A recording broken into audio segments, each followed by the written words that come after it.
Then we click this. Then we click this. Oh, oops, I accidentally started it. Hello.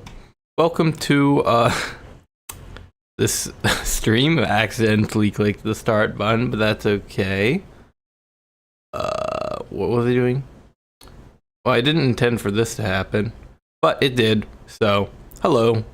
Let me fix my audio real quick. I can click that. That is fine.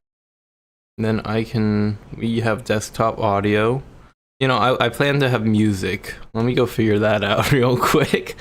I meant to just link OBS to the stream, because the way it works is that you make the stream and then you have to connect the OBS to the stream. It's not like Twitch, where you can just, you know, do it the other way around, where it just streams automatically.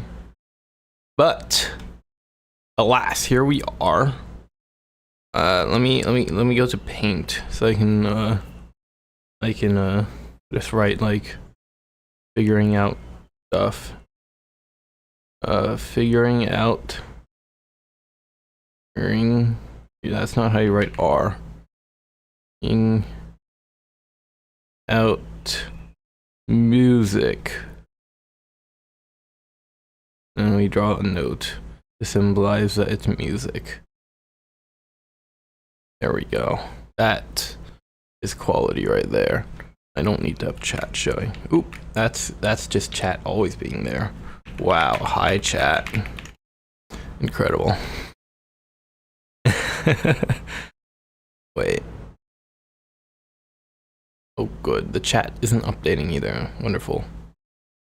I'll refresh that then. Okay, well, we're not gonna worry about the chat right now. What we do need to worry about is whatchamacallit? Music, right? Free streaming music.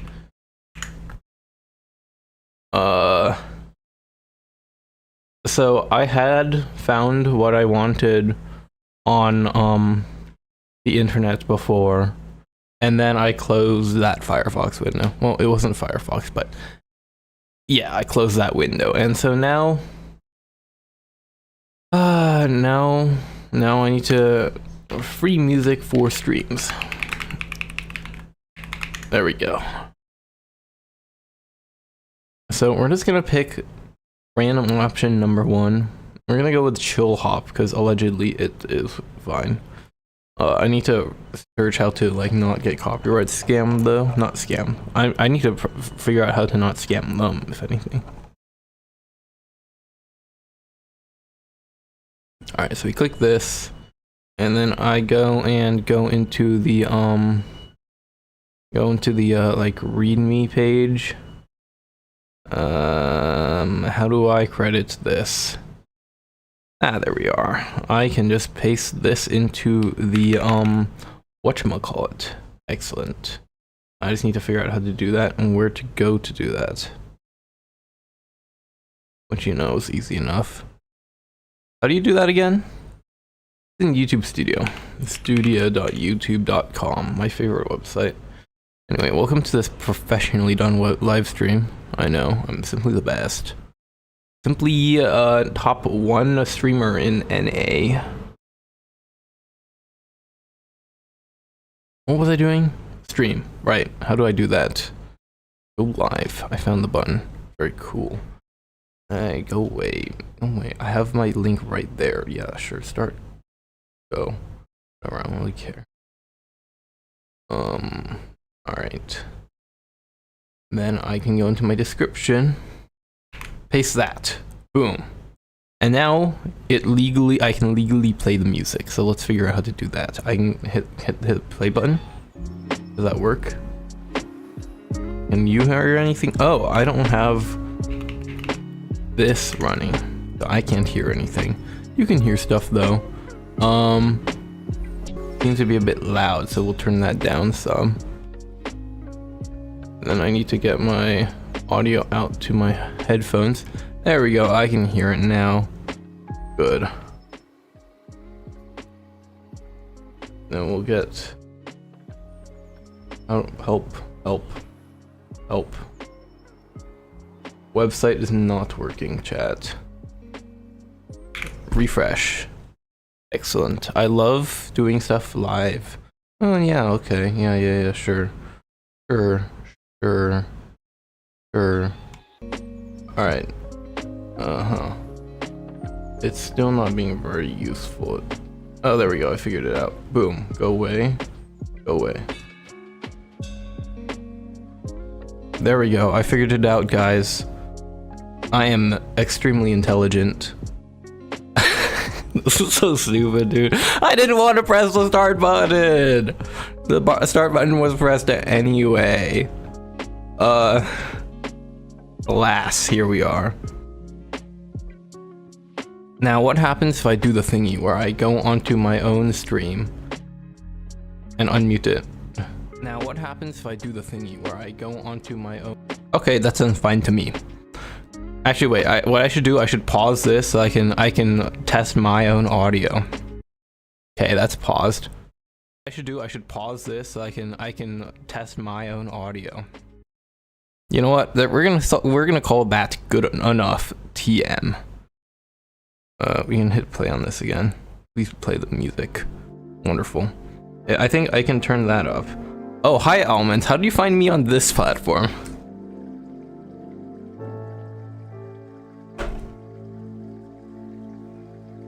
Anyway, there's something that I need to do. I need to log into reddit.com. And then I also need to log into Google. Okay.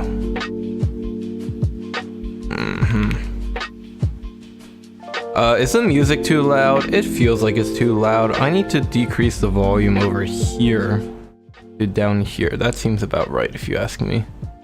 Alright, I'm logged in onto Reddit and Google here. Wonderful, wonderful, wonderful. Alright. Hello.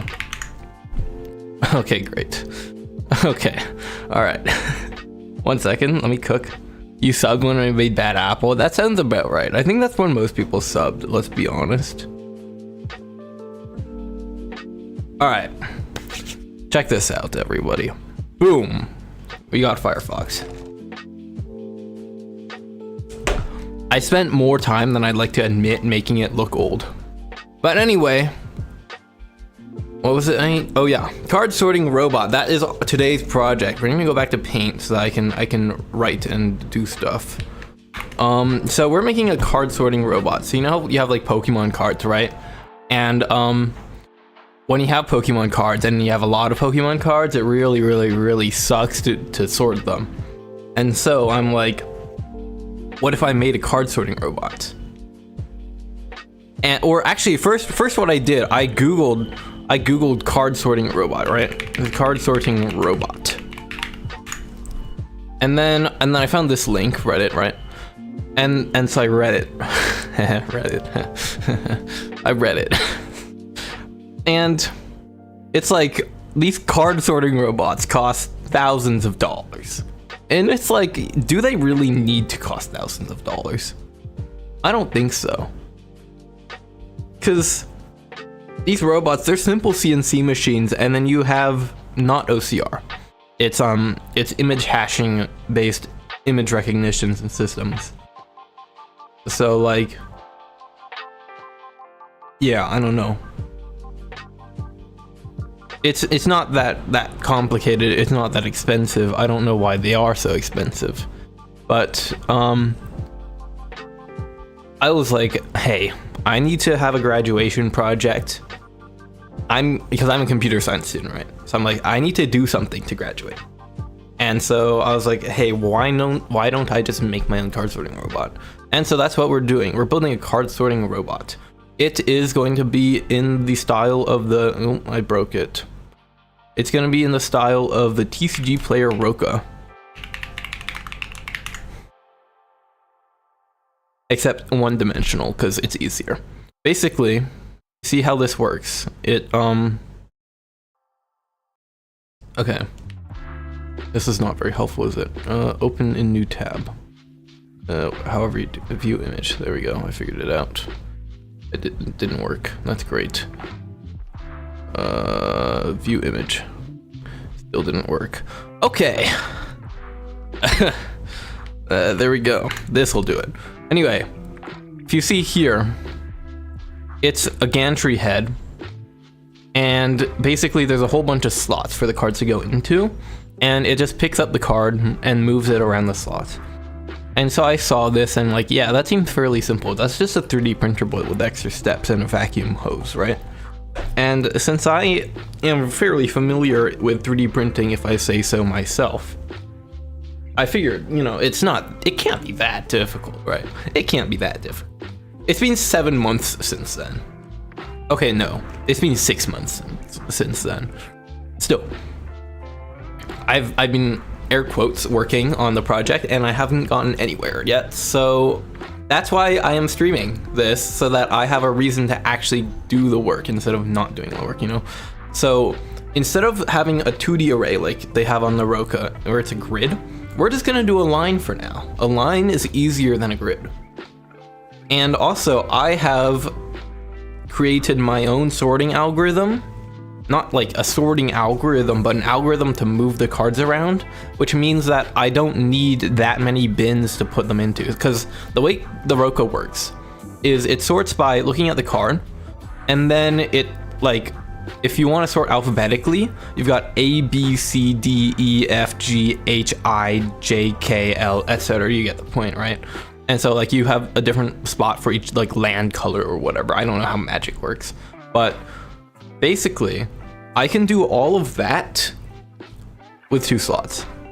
I only need those 2 to do the entire sorting system, right? I don't need that much. And so that means I can have just this much, because this is the input bin for the Roka. That's all it can sort at once. So when you fill it up, it can take this many cards, right? So I'm like, well, I can just take this many cards and use laser sorting, and then my machine takes like 1/5 of the floor space, right? So that's our goal for the project. I can draw it out here in my Microsoft Paint. Anyway, here's roughly what it will look like. We're gonna start with 2 bars of whatever it's called, 2020 aluminum, right? It'll be like that. And then in between them, we'll have our connection, right? So there will be a connection on one side of the thingy. So this is where we'll put our cards, right? The cards will go here in a grid, and it will, you know, have walls or whatever. I'm bad at drawing. Please don't mind my awful artistic skills.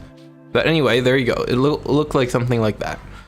And then over here, we basically will just have our gantry. Yes, I can draw straight lines with a mouse. Trust me, I'm good at this. I do this for a living, guys. And then we'll just have a line on top. And then on this line, we will have our linear rail, and then we'll have our gantry head. Now our gantry head, one of the big complications with the sorting machines is that you have to be able to, if you look here, okay, maybe that's a really bad example. Let me show you a different one. Let me search, oh, I broke it again. Cardbot. Let me show you this. That's not Cardbot. Sorter. Let me show you the Cardbot images. So if you look at the Cardbot, you know, we'll click this. We'll just watch a quick YouTube video. That's fine, we can do that. He's gonna ask me to pick, oh, it didn't sign in. That's fine. I don't want to full screen it. Okay, and it's also super duper loud. We're gonna turn that down, and we're gonna theater mode instead. All right, so basically, the way the Cardbot picks up the cards, you'll see it. It yeah. It picks up the card, and then it has to bend it so that it drops the card down, right? So we have to do that somehow. But instead of you know, using 2 suction cups and picking it up, we are instead going to have this basically. We're gonna have basically this. it's gonna be like that, and then our suction cup will be right here. And so we'll move the suction cup up and down, and then the card can get bent, right? It's fairly simple. And then you only need one suction cup instead of two. The other thing that we can do, so this is what the Roca does. But the Roca, what it does on the gantry, right? So we're gonna say this is the gantry. It has the this thing attached to the gantry, and then the suction cup is on the rail. So we'll do that. That's good enough. So the suction cup is on the rail, and the whatever this is called, what is that? We're gonna call it the bender. The bender is attached to the top. Instead of that, I'm going to have a mechanism such that the bender itself, okay.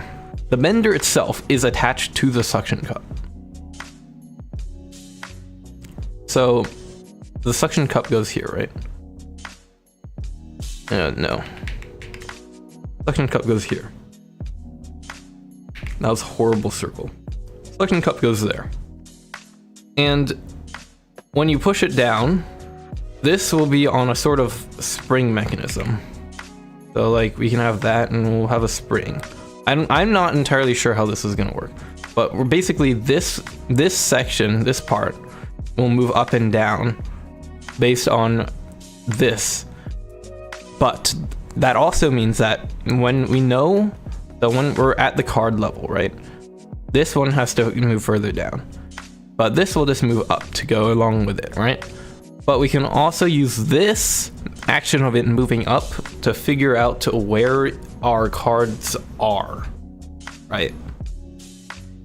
So like we'll have let's see, let me think about how to explain this.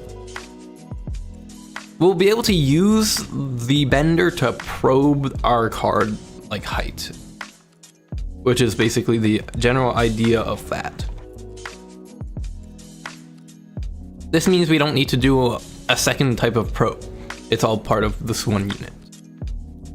The difficult part is that we have to somehow make this go up and down and this go up and down at different mechanisms. I'm going to mount it onto a linear rail, but yeah, it's going onto a linear rail. But anyway, that's roughly it. So we can hop into Fusion. Boom, check that out. And we can just start working. I'll bring chat back.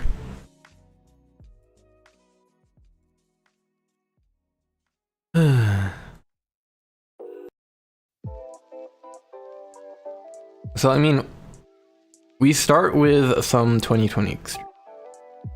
We're just gonna do this the simple way. I'm just doing a square.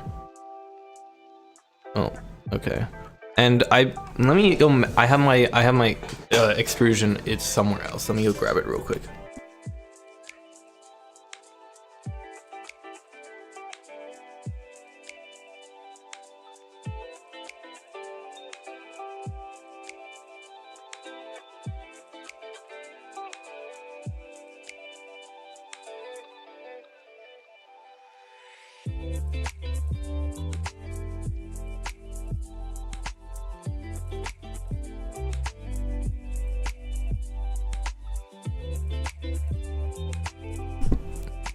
Oh wait, can you hear me?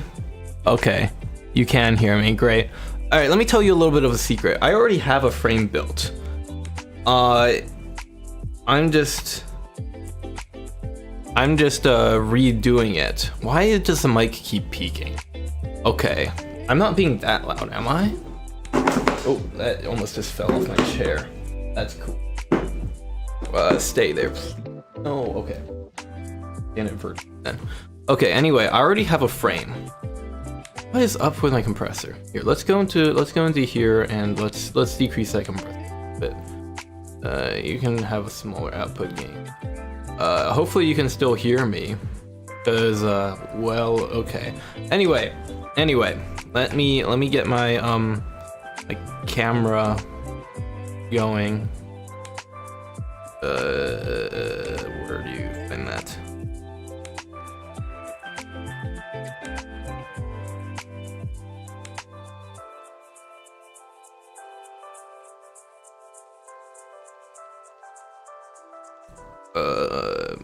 ABCD. Droid cam. There it is. Yeah.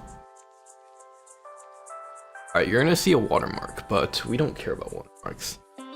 Anyway, boom. Wow, check that out. I'm so cool. Anyway, so this is the previous frame for the card sorting robot. Notice how it is square and it is two-dimensional. That makes it hard to do, because I have to design a core XY mechanism for this, and that's difficult, you know? Because I gave myself such little, like, you know, space to like work with. There's so little tolerance in this frame that I'm just giving up on it, right? And I'm gonna do it the easy way, because I got really stuck there. Let's go back to Fusion, wherever that is. There it is. I got really stuck there. Oh, something is fell. Flash drive. I got really stuck there because solving that problem was really difficult. So I figure, why don't I just make the entire thing easier, and then I can actually get the project done instead of faffing about on some minute optimization that doesn't actually matter in the long run. I believe these are 220 millimeters by okay, that's 15. That's 220. 220 millimeters by, I don't know, what's 15. That's 100. I'm pretty sure it's like 360 or 370 or some silly number like that. I should actually measure it. I have a ruler and it's not long enough. I have a tape measure, but I don't know where it is. I'll go find that real quick, I guess. 1 second.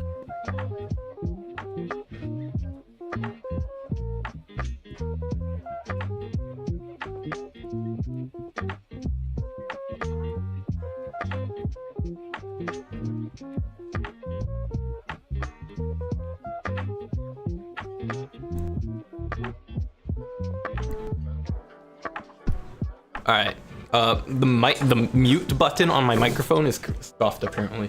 But anyway, I got my tape measure, so I can actually measure these things now. So, the long one is 380 millimeters, and the short one is 220. So that's what we're working with. 380 by 220. So we remember that. We want to extrude this 220 then. Boom. And then okay, now we make a decision. Do we make a decision? Yeah, we do make a decision. So, a Pokemon card. What are the dimensions? Alright, I got a Florigato on me right now. So this thing is, we're gonna say 65 by 65 by, I don't know, what is this, 90? 65 by 90. So we're gonna say it's 65, and then we're gonna have a 5 millimeter wide barrier. So we're just gonna count that as 70. 70 wide for each card, basically. Each slot is 70 wide. So what is 380 divided by 70? 380 divided by 70. 5.4. So we can have five rows. 5 rows of cards. Which I think sounds good.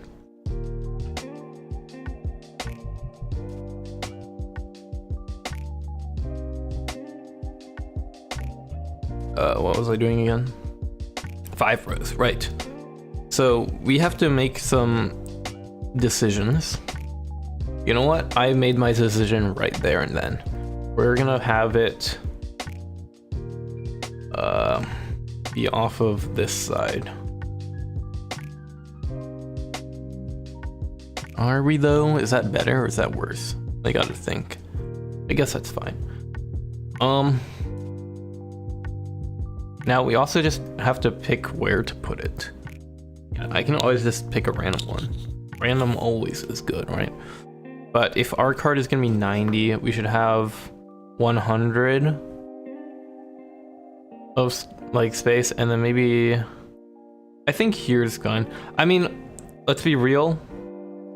We can always move it around in the real thing, because I'm just gonna make some generic brackets, and it'll just, oh, that's not meant to be 380, and then I would like this to be a new one.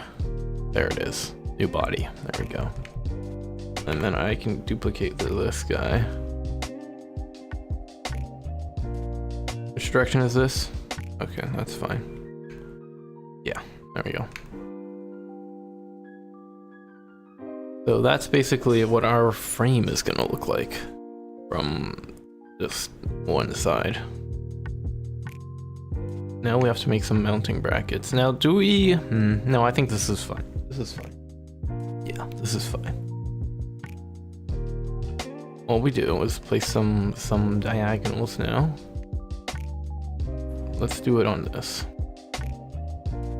Now, I'm not following like what's necessarily proper like design strategy or whatever. I'm just YOLOing things. We're gonna call this a good design. That's fine, right? Boom, okay. And then I believe I can just make that universal and print it 4 times. I think that's. So we're just gonna do this. Wow. New body.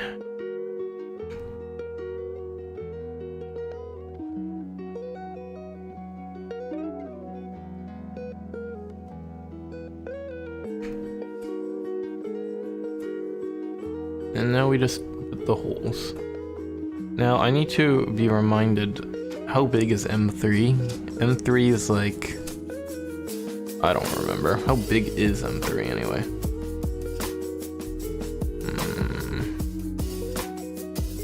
Let's go into our Firefox. M3 bolt dimensions. So like how big of a round do I need to make? I think it's 7. I believe it's 7. 7 is what I need to make it not like be cringe. I mean, no, wait, I'm stupid. 7 is for the head. For the other thing, we can do like 3.5 or something like that. Or let's go, we'll just go with 4, you know, 4 is a good number. 4, yeah, okay. And then we're gonna make some more. How many of these do we need? Like how often should we put them? 4. You know what? We're gonna do that.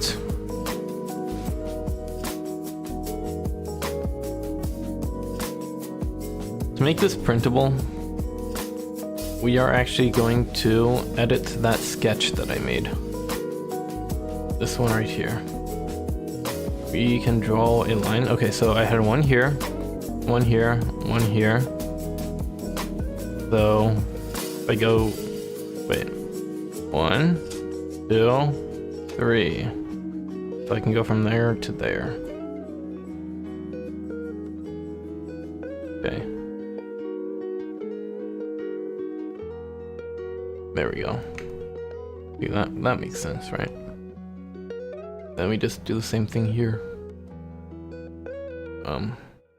There's an easier way to do this, but I am lazy. So actually, that's not how it works. But I might not be lazy, but I am dumb. And the dumb solution is the easiest. You just do that. Wow.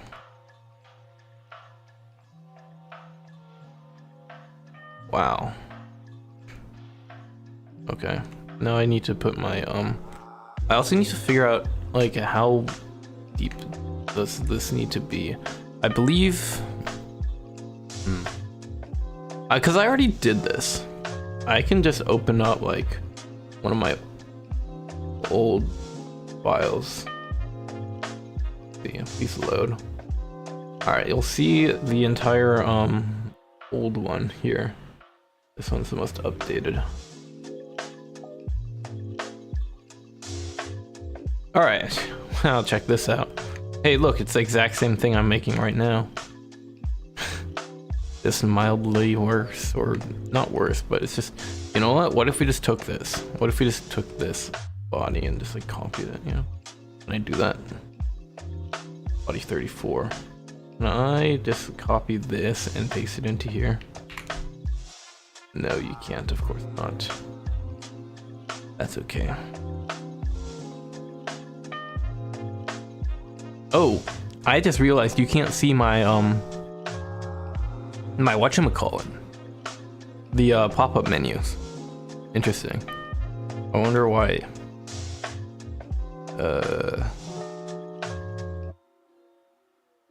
Let's click that, see if that changes anything. No, it doesn't.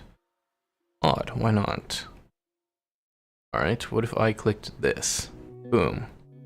No.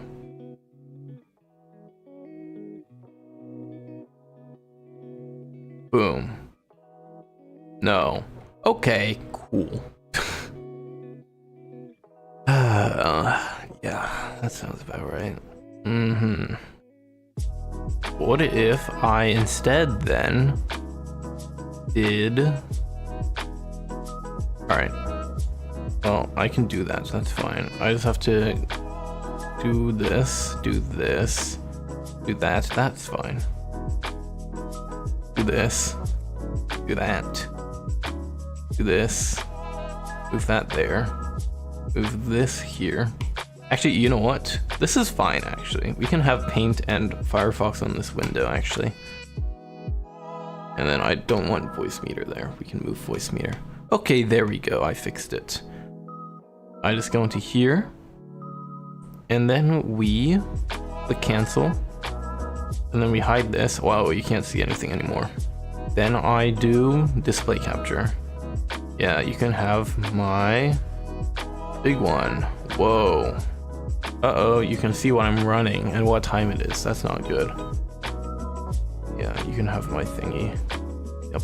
And then we move it underneath that. Wow, check that out. And then we also move it up a little bit.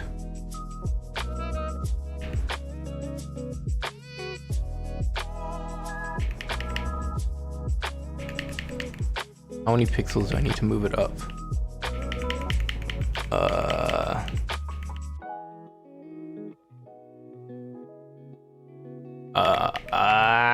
We're gonna call that good. We'll call that good. There we go. Okay, anyway, now you can see Firefox too. Wow, check that out. And you can see when I right click stuff. Isn't that great? It's fine, no one's watching anyway. Anyway, where was I? This. We're just making an uglier, worse version of it. That's cool.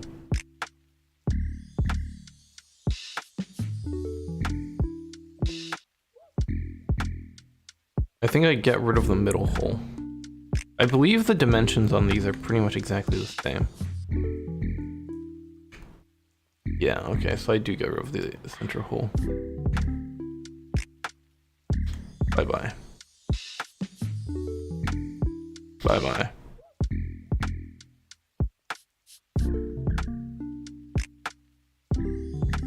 Okay, that's fine. Then we go here and we cheat a little bit. We figure out how deep this cylinder is.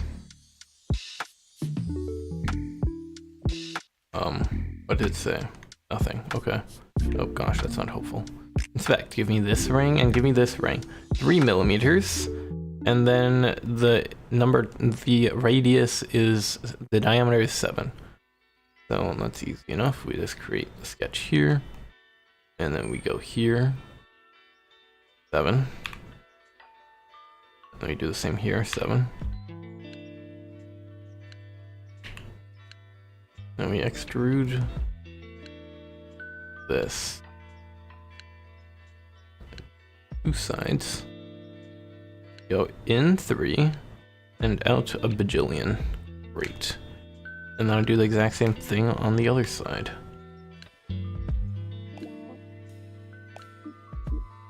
7. 7.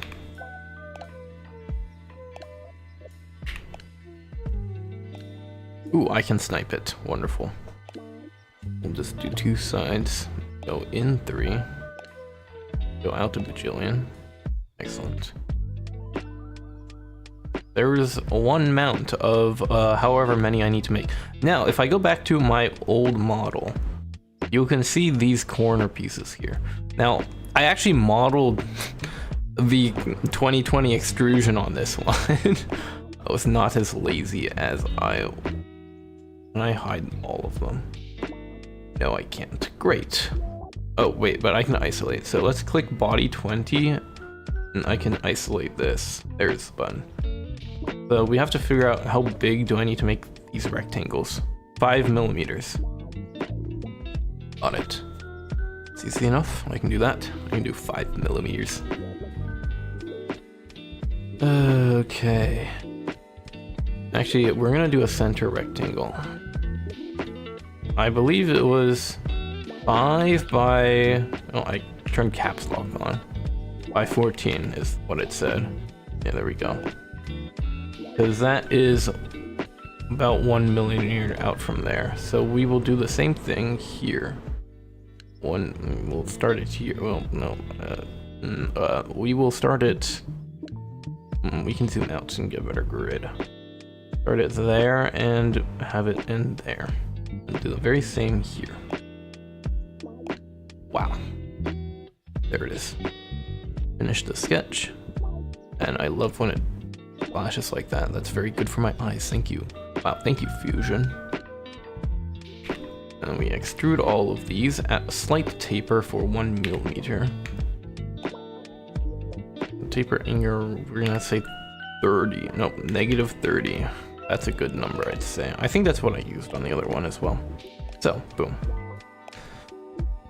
And we do that same very operation over here. Now, should I just rotate the surface or whatever? Yeah. Okay, I will just do that then.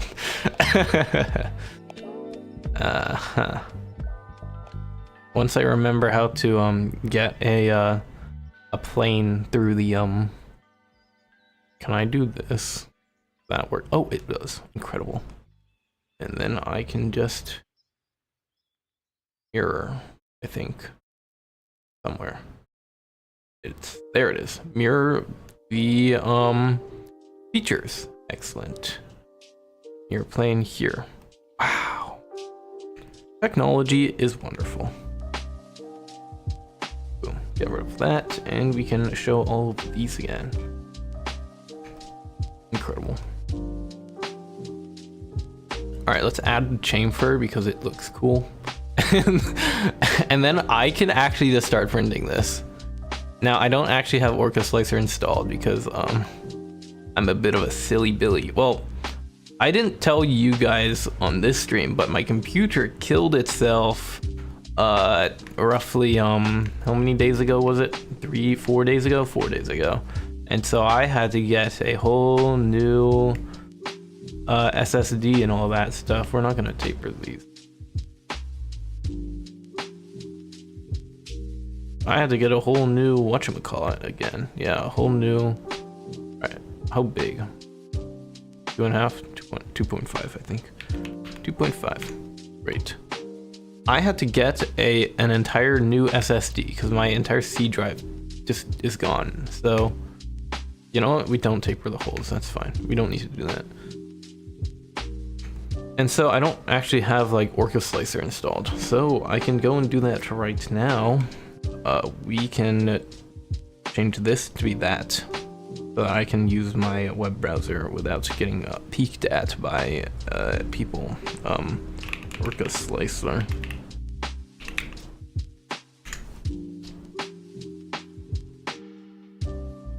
Yeah. Okay, let's go and install this. And then I also have to pick what filament I want to use, which is a slight pain. Wait, you know what? I could have the 3D printer live, like, I can put a live stream on the screen. I think that would be pretty cool.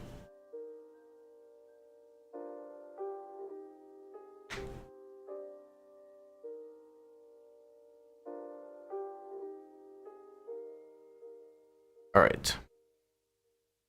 Orca Slicer is installing. Did you hear the ding-a-ling? Yeah, ding-a-ling. That's right.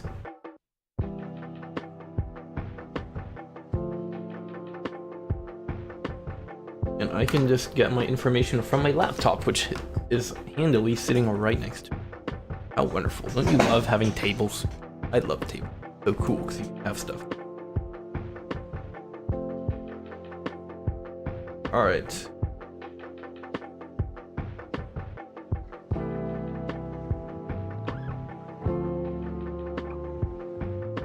Why did it say Omega? Oh, it's because I got rid of... Alright. Orca Slicer is done installing. Wow. That's great. Orca Slicer.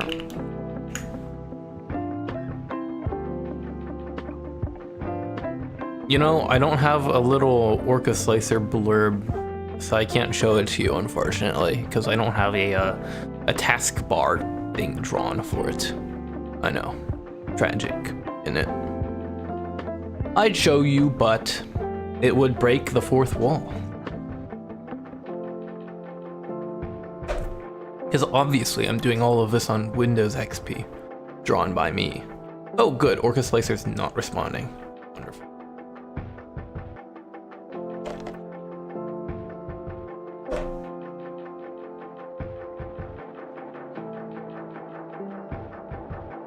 Oh, there it is.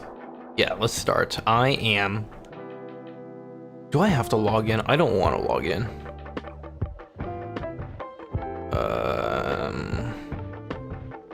How do I type? This is an Elegoo Centauri carbon. 0.4 millimeters. Yes, it is. I don't want all of the vendors of filament. I would like Elegoo and all of the filament from Elegoo, please. Thank you. There we go. Stealth mode. Yes. I do not want Bamboo Network. Ew! It's in light mode. How do I turn that off?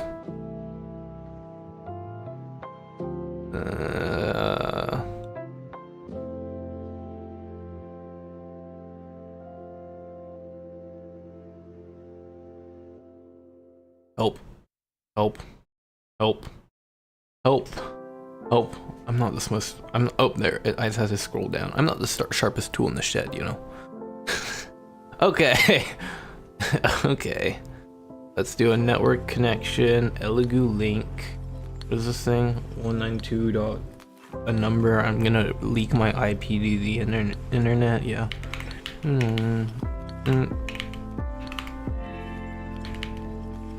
I believe it's that. If I can get this without even, like, guessing, I'm crazy. I got it. I got it without checking. Clutch like that. Anyway, you know what? I will show you my Orca Slicer. I can... Oh, you can see my house. I can turn on the light. There we go. Let me turn this on. Wow. There it is, Orca Slicer. You can see all the random stuff that I've printed, like mini tripod 1 PLA 2 hours 20 minutes 36 seconds. Or oh wait, no, that's just 20 mil. That's just that only takes 20 minutes. Cool. Or you can see Gridfinity screw measure tool 2 millimeters. Or you can see body 3, body 3, body 3, body 3. Bag clip. Yeah, that sounds about right. Kazoo. Yeah, I 3D printed a kazoo. Where did it go? Oh, it's right here.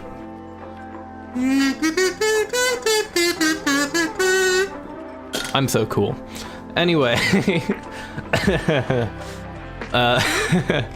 let's go and change that filament. Now, is there a way that I can get my my live stream to be like in a full screen? 192.168. I'm going to leak my IP again, even though it doesn't matter because it's a local network, and I can tell. Okay, I'll tell you because you're curious, aren't you? It's 192.168.168.11. There you go. You got the local IP for my Elegoo 3D printer that is not port forwarded anywhere to the internet anywhere, so it doesn't actually matter at all. But there you go. All right, here's what we can do. We can actually take this, Control C. We can give it its own tab in Fire. What happened? There we go.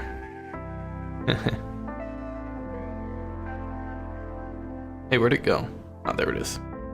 You can just watch. I can have this in the corner and it'll be funny and quirky. There we go. That's pretty quirky, right? And unique. Okay, there we go. We'll just leave that there. And then this can be this. Wait, I can put my wait, that's not what I want. I would like window capture. Firefox. There we are. You can see that up there. Wow. You know what? We'll leave it big again. Anyway, time to change the filament. You get to see my grubby little fingies. I'm gonna mute myself though. Actually, wait, I just realized I can do even better. I can put paint. Let me get that too. Window capture. This. Wow.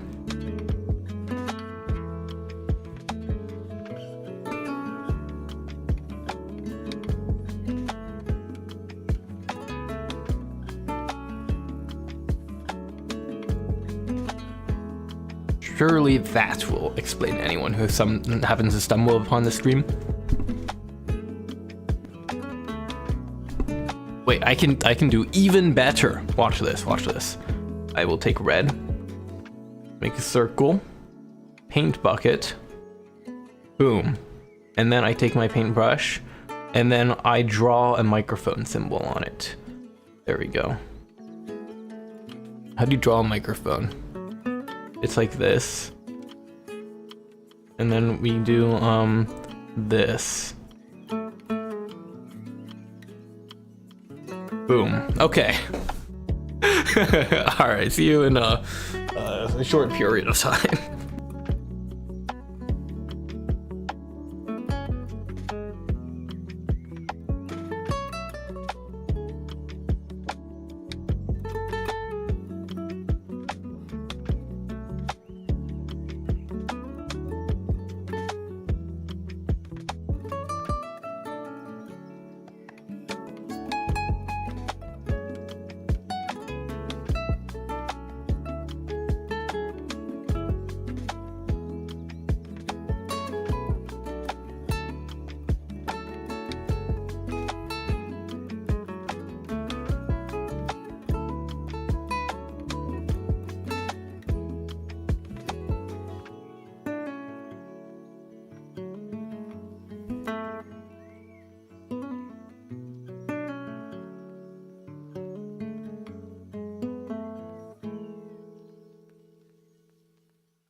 All right.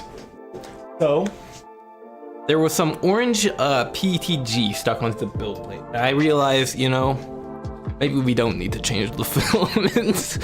Anyway, I can get rid of this now. Bye-bye. No, I don't. I'll just hide it. Hi there, Microphage. How are you doing? How are you enjoying my very interactive stream so far? I've been making this. Wow, look at that. Ooh, it's a bracket.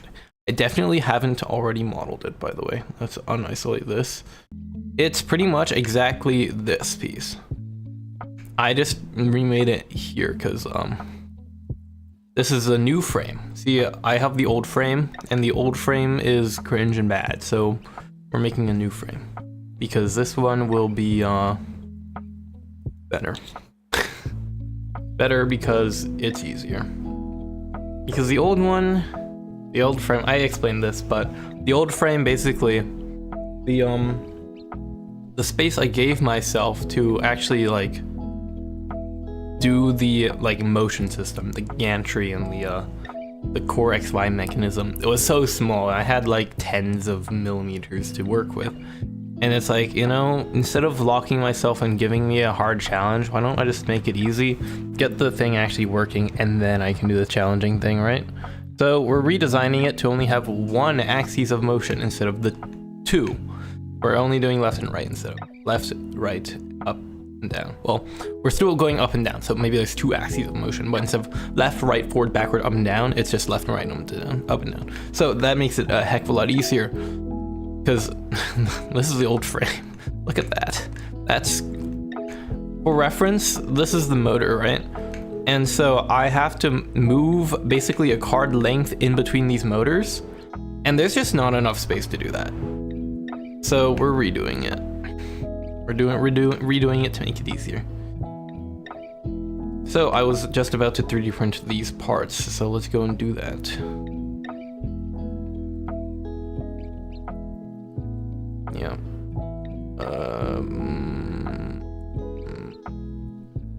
Yeah, sure. That one's probably fine. Yeah, we'll click that and see what happens. It worked! Incredible. Then, oh, you know what? I just realized something. You see how this is at a 30-degree angle? Alright, we'll go and fix that.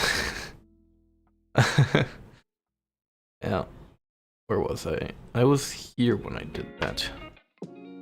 So instead of -30, we will make this be -45. Hit OK. And it's joined. Why did it join? I did not want it to join. Well, I did want it to join, just I didn't want it to join with those. There we go. That's what we want. Now the only problem is that this technically is unprintable. Oh, hi Almonds, you're back. Incredible. Anyway, what was I? Where was I? I was making something, right. We are 3D printing this piece. Yeah, I am using Fusion 360 because it is easier. I deleted the right one, good. Now we rotate this. We do 45 that way and 45, nope, not that way. Help, help, okay.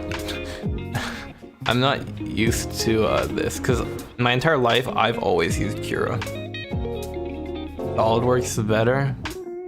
Yeah, but which one is easier? I'm not using Fusion because I prefer it. I'm using Fusion because I'm familiar with it and it's easy for me to get stuff done with it.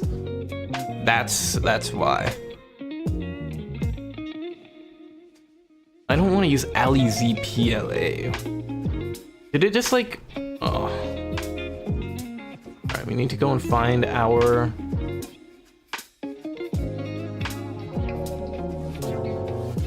No. Help, help, help, help, help. Oh, there it is. I don't know how to use... remember, I've used Cura my entire life. So I don't know exactly how this whole bamboo slicer, orca slicer thing works. I'm very unfamiliar with it. But there we go. We want PETG.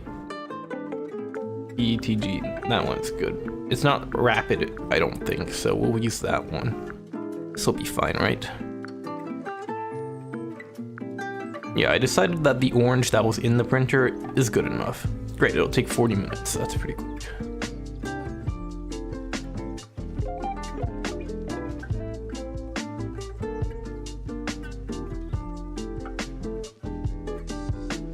Oh, shoot. I didn't click the thingy. Wait. I do this. It just did something. And I don't know how this works. I also need to level the bed because it was way too close. Yeah, boom. You prefer Kira? Yeah. It's just like Kira's old, you know? Kira's not as fancy or whatever. Like, this is very convenient. This entire tab is very convenient where I can just, you know, do the thingy in the thingy instead of having to go to a different thingy to do the thingy, right?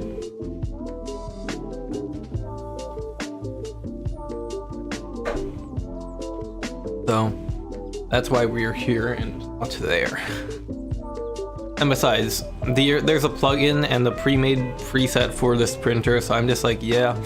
I realized, so earlier I was trying to do this exact same project, right? And I realized something. Because like I was using a 3D printer I was borrowing from a friend, and half the time I realized that I was spending more time fixing the printer than I was working on the project.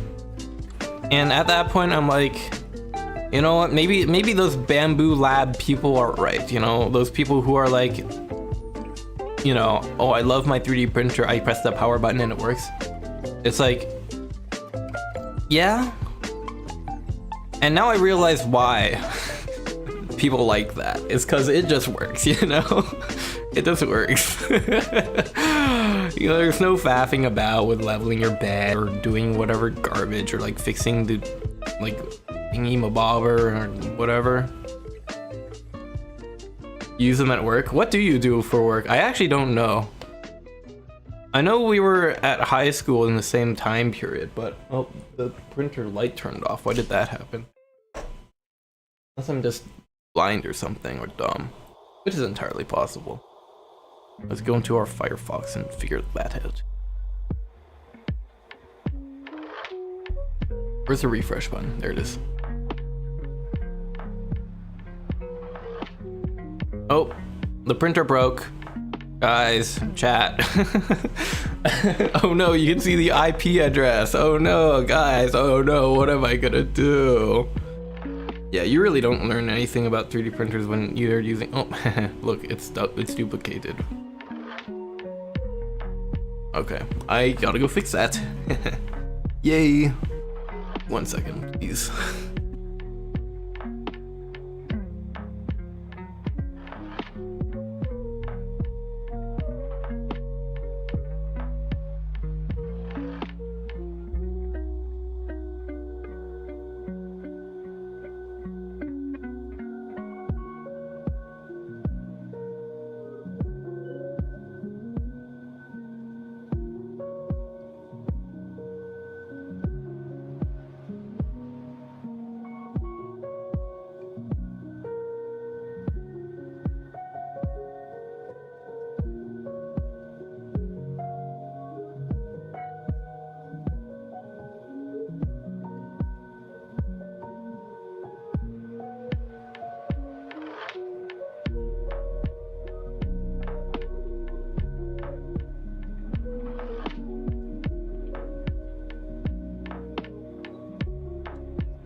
Guys, it's not turning back on.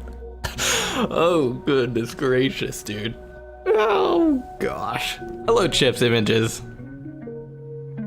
We're doing a little bit of a troubleshooting right now. Here, let's Google this real quick. What is this thing called? Venturi carbon not turning on. Ah, there we are.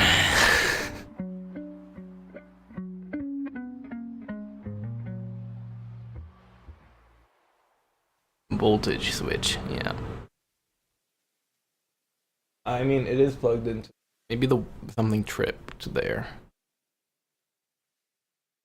I mean, it was heating the bed, so it could very well just have tripped something. All right, let me go check that real quick.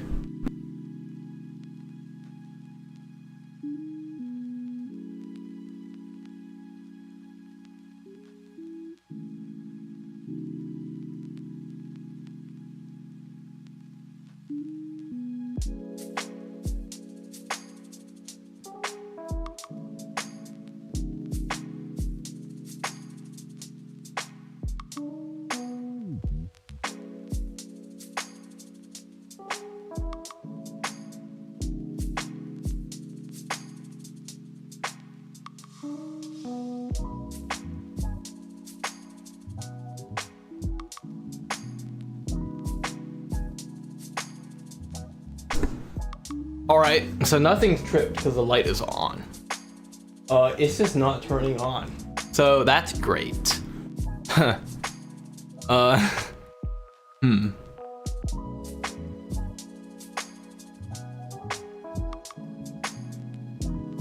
Good grief. It was working perfectly fine until right now when I want to use it. So that's cool. Great.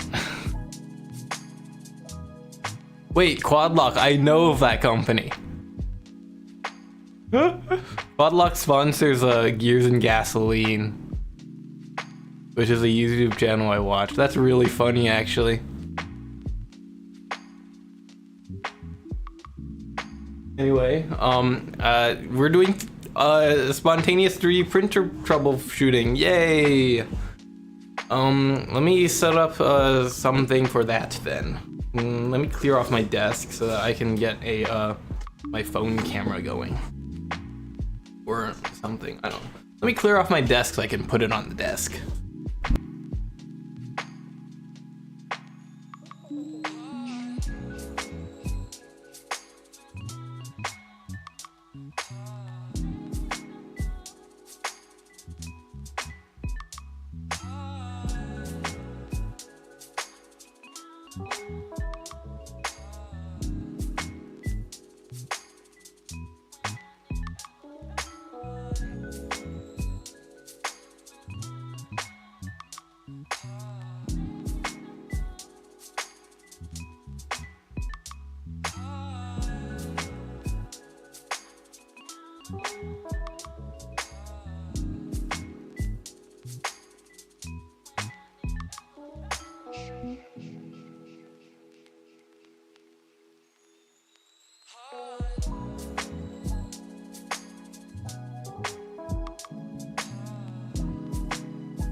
All right, desk is cleared off. Let me go and move the thing. I'm just gonna leave the mic on. You can hear whatever. It'll be fine.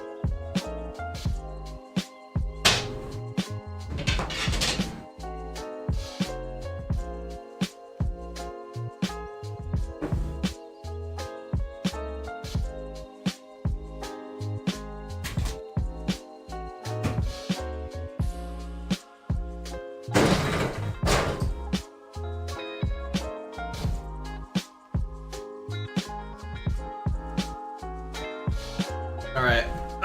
This thing's heavy, but on the desk now. There we go. The filament's still in it, so that's.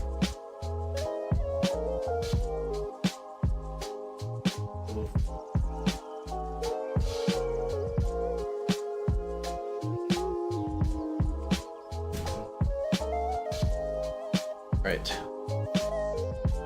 Don't fall off the table. Alright. Good grief. Good grief. This is not exactly what I wanted to deal with today. But here we are. Let me go and plug this thingy into the wall then.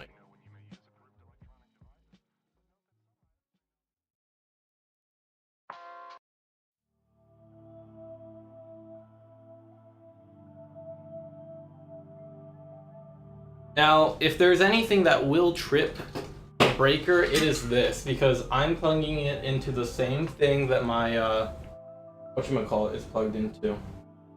My PC.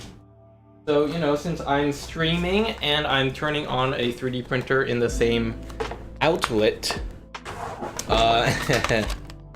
along with all my monitors and whatever else, you know, this might not be the greatest of ideas, but gotta do what you gotta do.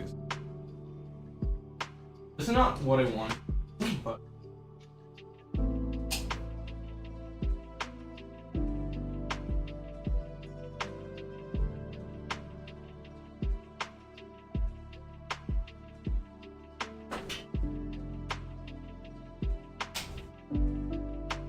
hey, it works. Wow. Wait, so what was it then? It's fine now. Well, the screen turned on. Here, let me get my camera. Let me get my camera. How odd.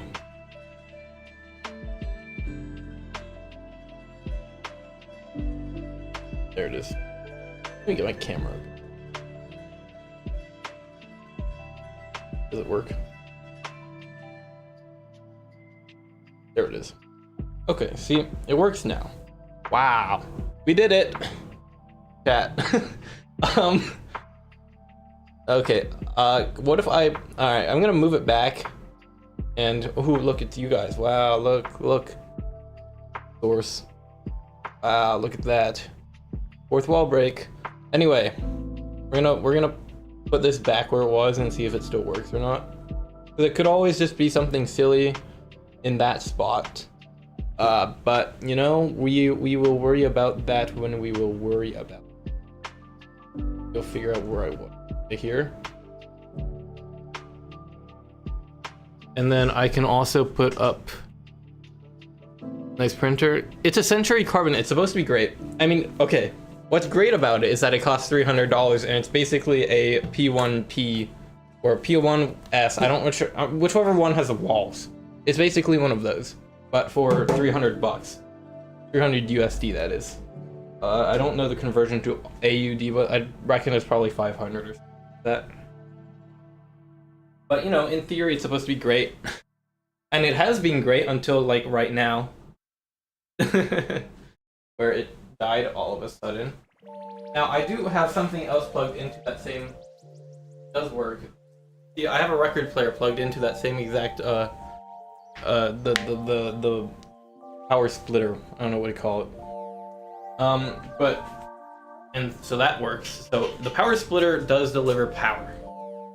So I'm not entirely sure what's worked over here. I mean, it could have very well just. No, it's not unplugged because it worked.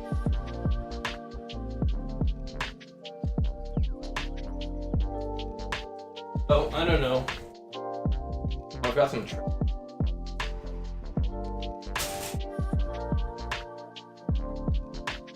I mean, it could very well just be like some sort of capacitance thing where it just needs to like sit there for a bit.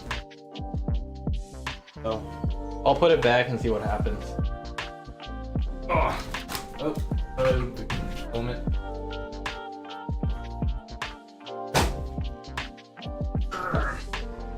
I'm not the strongest person.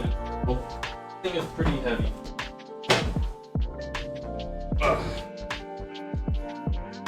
Okay.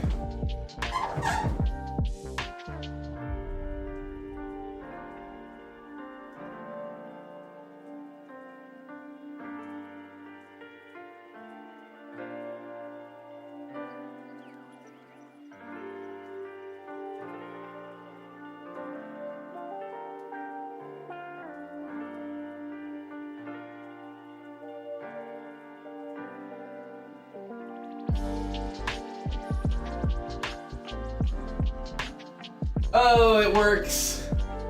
Yeah. All right. Great. Don't know what happened there, but at least it works now. So that means we can get back to printing.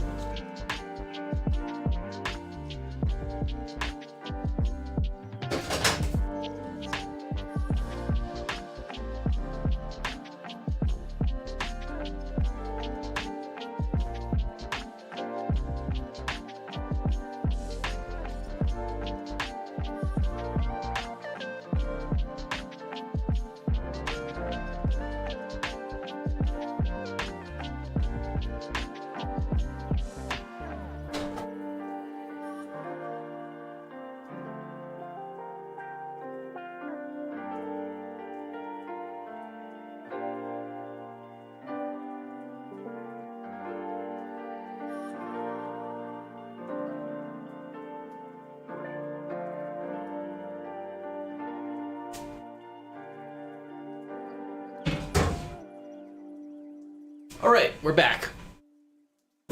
Yay.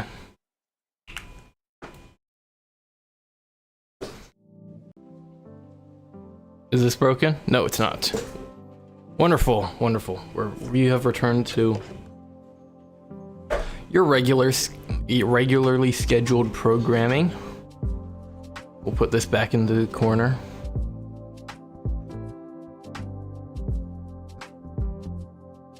There we go.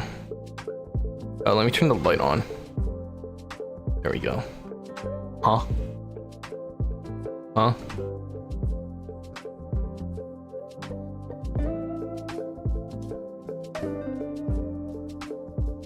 Some odd bug. I'll just go and turn the lighting on by hand manually with my fingers.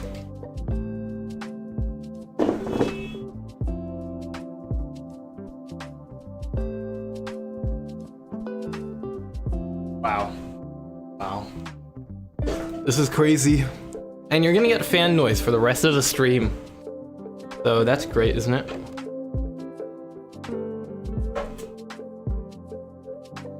Anyway, where was I? Hey, I have a nice and clean desk now though. So there's a plus, except now my couch is covered with junk.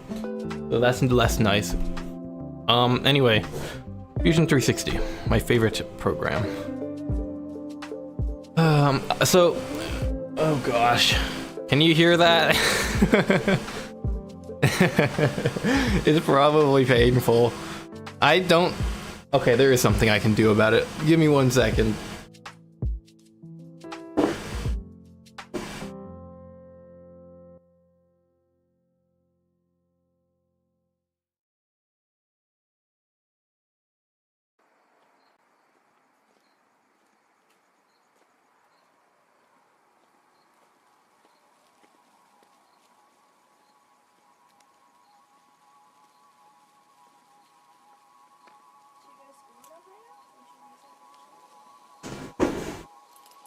Yeah, I have noise gating.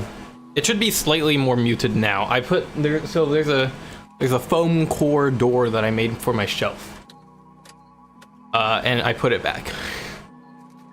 So it's slightly quieter. It didn't really do anything, but you know what? That's okay. Oh, I can put this on. You can see what's going on. Wow.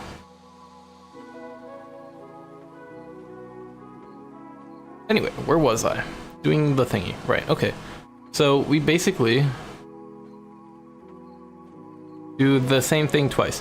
Now, the question of the day is, do we do that on both sides, or do we just call one good enough? I mean, obviously 2 sides is better than 1. And it will be... I think the fan's not actually going to be that bad, because it's PETG, so the print head is not going to be fanning. So... But the problem about PETG is that I just put a big door on the cabinet that the 3D printer is sitting in, and so it will it will basically be a worse heated chamber, which is not what you want for PETG, but whatever, it's fine. It's a small print, it'll be okay. Anyway, where was I?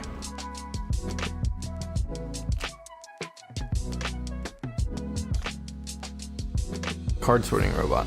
Right. So we are going to make yet another sketch. But this time it's just gonna be this section. So that's 100 by 380, I believe, right? Yeah, okay. So on the old one, I really was like, I'm gonna do this entirely parametrically. And there's a reason the old one never got finished. So I'm not doing it parametrically on this one. I'm just doing it good old lazy fashion, and I think I prefer the lazy way because I don't need to think about it, you know, it's just easy. Anyway, we have 5 slots for cards here. So here's what we're gonna do. We're gonna create another sketch. Why did I just... No, I'm stupid. Let me just undo, and go back into this one because we were in the sketch. Please rotate me 90 degrees. Rectangle. We're gonna do 90 by, what was it, like 50, 65 or something like that? I've got a card right here, I'll just measure it. Yeah, 65. 65. Wow. And then I believe I can just do that 5 times. Oh, that's not what I want. I would like a rectangular pattern, please. Let me get my rectangle. I would like 5 of them. And I'd like them to be in this direction.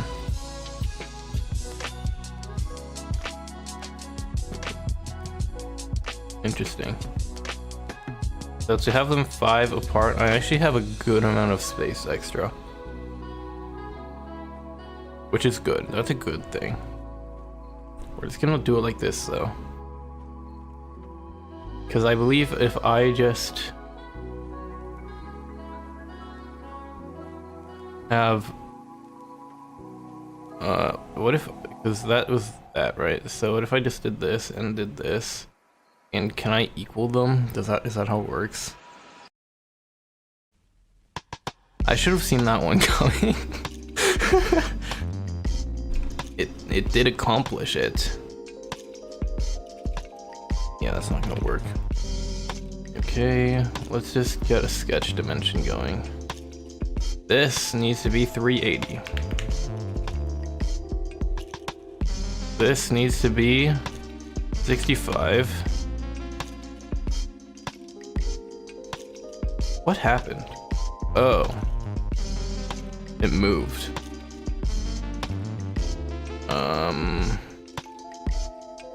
And then I need a line from origin to there, which is gonna be... This needs to be 20. There we go. Wow, look at that. I'm so good at doing modeling. Top 1 modelers. Cancel. Cool.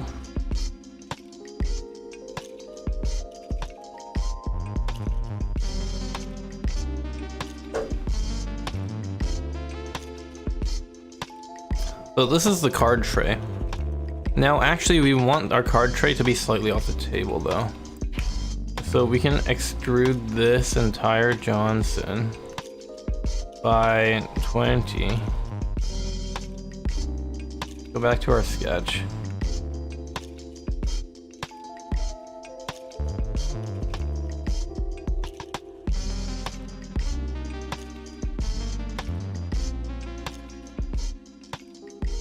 I don't actually know what I'm doing. I think I need to think this through more instead of just YOLOing stuff. Because this is not what I want. I don't want to do this. We're just gonna undo everything past that. We're gonna... Yeah, we don't... Okay. Yeah, we don't need those. I need to actually think critically for once. Oh no. I can't do that. Thinking critically. Hate thinking critically.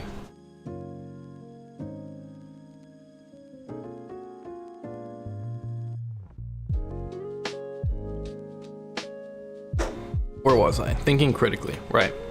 So I need a small gap between the bottom of the tray and the bottom of the machine so that I can put a camera underneath one of the trays. I also need... That's it, actually. That's all I need. Wait. How long is this? It's 420. Is that divisible by... Can I have 6 times 65? Actually, 6 times 7 is more than 42. So actually I can't. Never mind. Wait. Am I bad at math? I am bad at math. 6 times 5 is 30. No. 7... What? 7 times 5 is 35. So 7 times 6 is 42. Check that out, guys. I can do some maths. Anyway, so I can do 6. But the question then is, my movement, my linear, I have one long linear rail, and that long linear rail is, let's measure it. Where's my ruler? There it is. I believe it's not long enough to do that. Long linear rail is 350 millimeters, meaning I can't actually have 6 rows because it's longer than that linear rail. I will go back to the 5, but we will put the, oh right, I need a vertical one too. What do we do with that? All right, we're gonna make a tray, and the tray is gonna rest on top of these 2. So I will just make it off of that one, just cause. And it will hold our thingies of cards, and it will also have a mount. Oh wait, you know what? I can make a mega piece, even though you're not supposed to do that. I'm not doing a mega piece, never mind. It's worse for printing it, because if I have it flat on the bottom, then I can just print that on the print. No, it's bigger than my printer. Can't actually do that. Well, I mean, I can just print it in parts this way. Anyway, we need this. Wow, that's big. And then I need some vertical mounts for my whatchamacallit. I will add those after I add the vertical ones, though. I will just add the rectangles for that right now, though.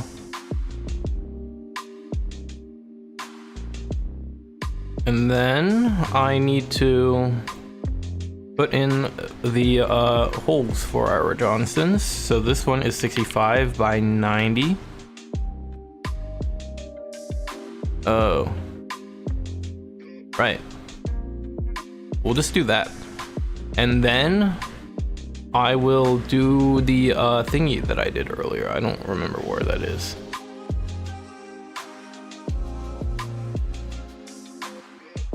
Do I have to use lines, or can I do dimensions? I can do dimensions. 5. We'll go with 5 millimeters. Great.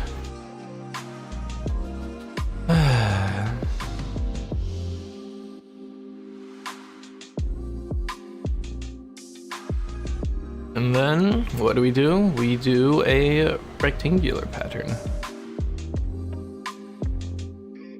Okay, that is that. I need 5 of these. And then I need them to go this long. Call that good enough, TM? What if I just say that's good enough, you know? What if I just am like, yeah, that's chill. Like, what if? No, it's not actually. I would like to have it moved 5 millimeters closer. 5. And then I'm going to have this be... Did I do it again? Wait, hold on. Hold on. I accidentally undid one too many. No, I can't do Control-Shift-Z. How do you do it on this? Oh, shoot. How do I get rid of my FPS counter? Alt-Z? How do I get rid of this? No. How do I, like, disable that? I don't need to know my FPS in Fusion 360. It's back again! Okay, it's gone again. Where was I? I needed to figure out how to redo something. There it is. Figured it out. I'm so good at using software, guys. And then I need to do a rectangular pattern, but this time I'm not going to tell it. I'm just gonna give it some values. I'm not gonna give it any values, actually. That's what it was that broke it. I need 5 of these. Wait, let me do spacing. 5.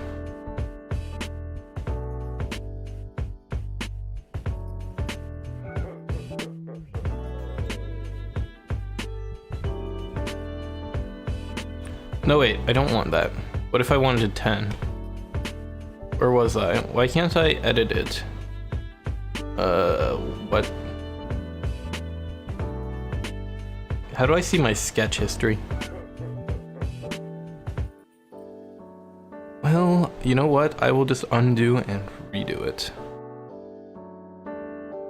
Boom. This is so stupid. I'm not the sharpest tool in the shed. We're gonna 5.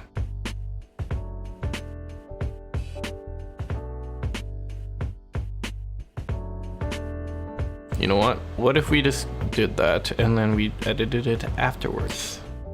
That's a good idea, me. Let's do D for sketch dimension. This one should be 5. Did it work? D for sketch dimension. This one should be 5. Oh.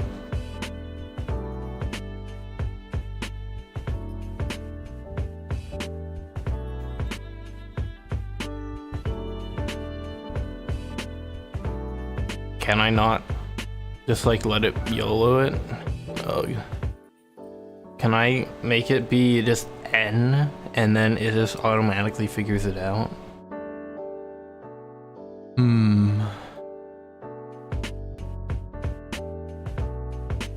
Oh, that's okay, I guess. If I had to do some math instead, I don't want to do math. What I would like it to do is just do it by itself. But unfortunately, I guess the world does not work like that. So.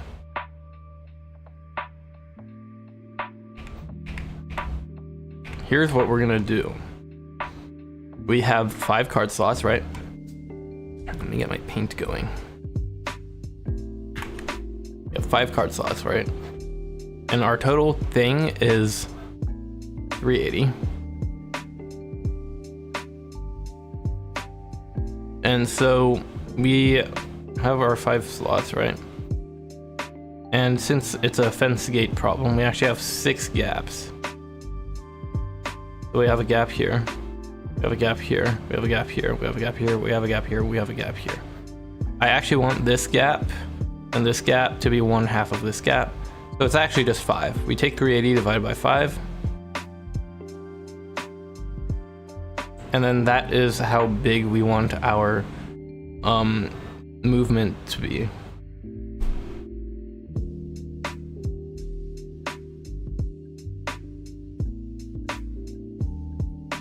$65.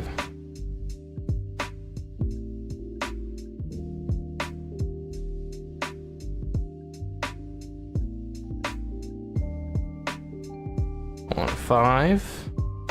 And then what is 380 divided by 5? What is 38? 38 is, what is 38? What is 38 divided by 2? That's not how it works. I'm not the smartest. What is 380 times 2 is what we need to know. That's not how it works either. Wait, no. Yeah, 380 times 2. I'm... Look, it's summer vacation. 380 times 2. Is my aircon off? No, it's okay. 380 times 2. What is 38 times 2? That's like 60, 70, 76. So 76 millimeters. Wrong direction. 1. And I want this one to be bigger. These. I want 5 of this one, and where is it? Wait.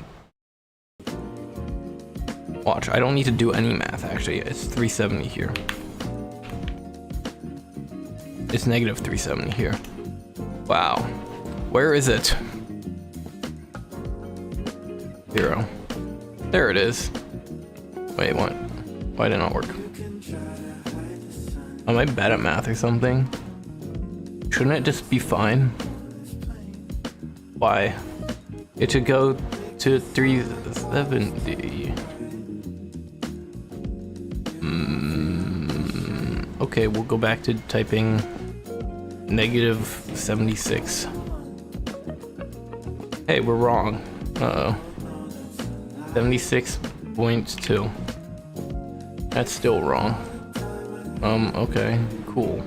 Why is that wrong? What did I do here? We go into our Firefox and Google it. I can move this here so that you don't... Oh, that's broken, I forgot. 370 divided by 5. It's 74.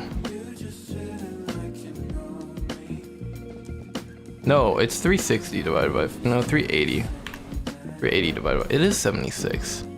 I'm not tripping.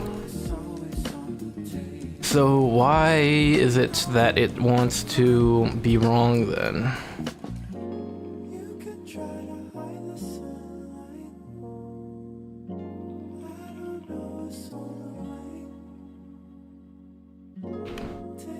There, I figured it out. Wow. Anyway, that might have seemed stupid, and it was because I should have done this first. But the reason why I did that is so that I can have these each be individual trays, and then I put the trays... No, they're not trays, they're bins. Each one of the columns is gonna be a bin. And then I can put the bins onto this tray that I'm modeling right now. That was the entire point of that exercise.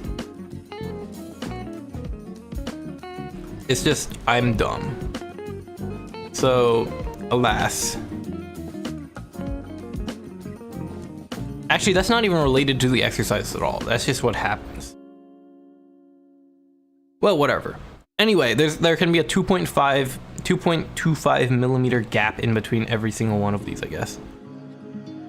And 5 millimeter perimeter will do for holding the cards, I think. So that's okay. We can finish this sketch now. We will extrude the entire thing, save for one of these, and I will tell you why. A little bit. We're gonna move that up.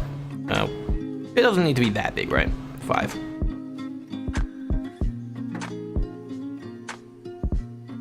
Oh, you know what? If I extended it, then I don't need a, I can just have it mount to this as well in the middle, because then it can be divided into parts. So I can actually print it. I still think it's cool that you work at Quad Lock. That's actually really funny. Because the only reason I know of Quad Lock is because of Gears and Gasoline, so that's cool. Anyway, where was I? I'm unemployed. Computer science moment, but I'm unemployed. And also I'm bad at, well, I'm not, well, I am bad at computer science. Well, okay, maybe I'm not, okay. I'll explain it better. I'm at a college, right? This college is not the best, we'll say. It's in Taiwan. And someone outside Australia, yeah. It's really funny because one of the gimmicks they do on Gears and Gasoline is whenever they review something from Australia, they always do the not review, but when they have a sponsorship from someone outside of Australia, they always do the sponsorship read in a really bad Australian accent. It's really funny. I think if you watch their latest video about the S2000, you can see an example of it. You get to see the Quad Lock ad, but anyway, yeah, that's really funny. Anyway, my college is it's kind of let's just say I can slack off basically in the entire semester, and I lock in on the project and the finals, and I have a 4.0 GPA. Now, I don't know whether that means that I'm good at locking in on projects or finals, or whether that means the school is a subpar, or if it's a combination of the two. But like, I'm ranked really high for some reason. Like, despite doing mostly not much at all, I'm still ranked pretty high in the school just because I can lock in on the finals. It's like, because okay, the first year I was at this school, I was just taking my classes normally as I did, and then at the end of that school year, I printed out my transcript, and it said I was ranked number one in the whatever it's called, in the class. I'm like, that can't be right? Neither of the semesters I got a ranked. Neither of the whatever it's called. Neither of the semesters I was ranked one for that semester. But I think everyone just did so poorly in the previous semester that I could still just get rank 1 because of the thingy. Oh, I don't need MS Paint open anymore. I accidentally left that open. I mean, locking in for exams is really, really risky, right? Because it's like either you bomb it or you like do well. And if you can do well, then that's good. But if you know, I feel like I'm gonna bomb most of them, but then somehow I do it, and then like for my database class, there were like 3 students who got above a 90. I was one of them, and it's like, okay, cool. But like my projects, actually, the secret sauce of me is I just do my projects and make YouTube videos out of them. And so if you see me upload stuff, like for example, my latest YouTube video was I made a really, really bad like word tokenizer predictor thingy, and that was my AI class like project, and then I just made a 16-minute YouTube video from it, and it somehow has 2,000 views. So it's like a win-win. Where was I? I was making the thingy. You know what? We will just call this fine. Actually, we're gonna hit cancel.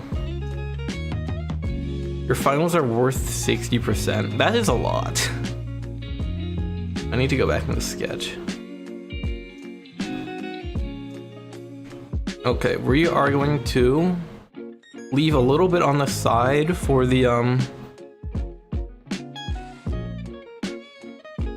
we will leave a little bit on the side for the whatchamacallits, for these, but that's not right. There, that's symmetrical, right? That's symmetrical. Okay. How do you like my cursed modeling? You're like actually competent in this field, so I'm wondering how awful this is, like compared to what you normally are doing.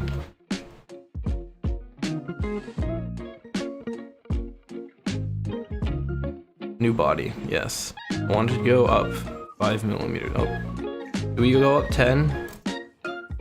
We go up 10.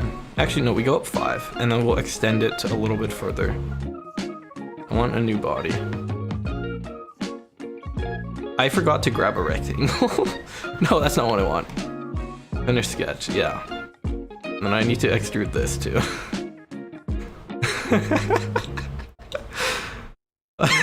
What is going on?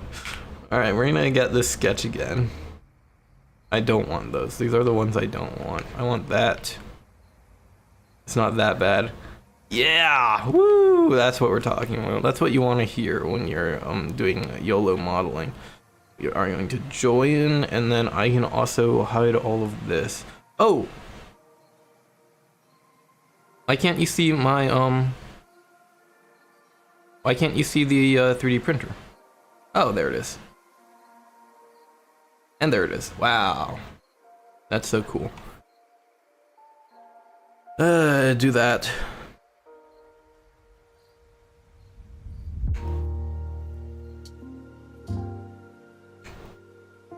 And then we can mount it on that, and we can mount it there, and then we can have... We need a hole here for our Raspberry Pi camera. Why is it rotating like that? We need a hole there. Okay, thank you for rotating it in a direction. We need a hole here for a Raspberry Pi camera. You can just make it a circle.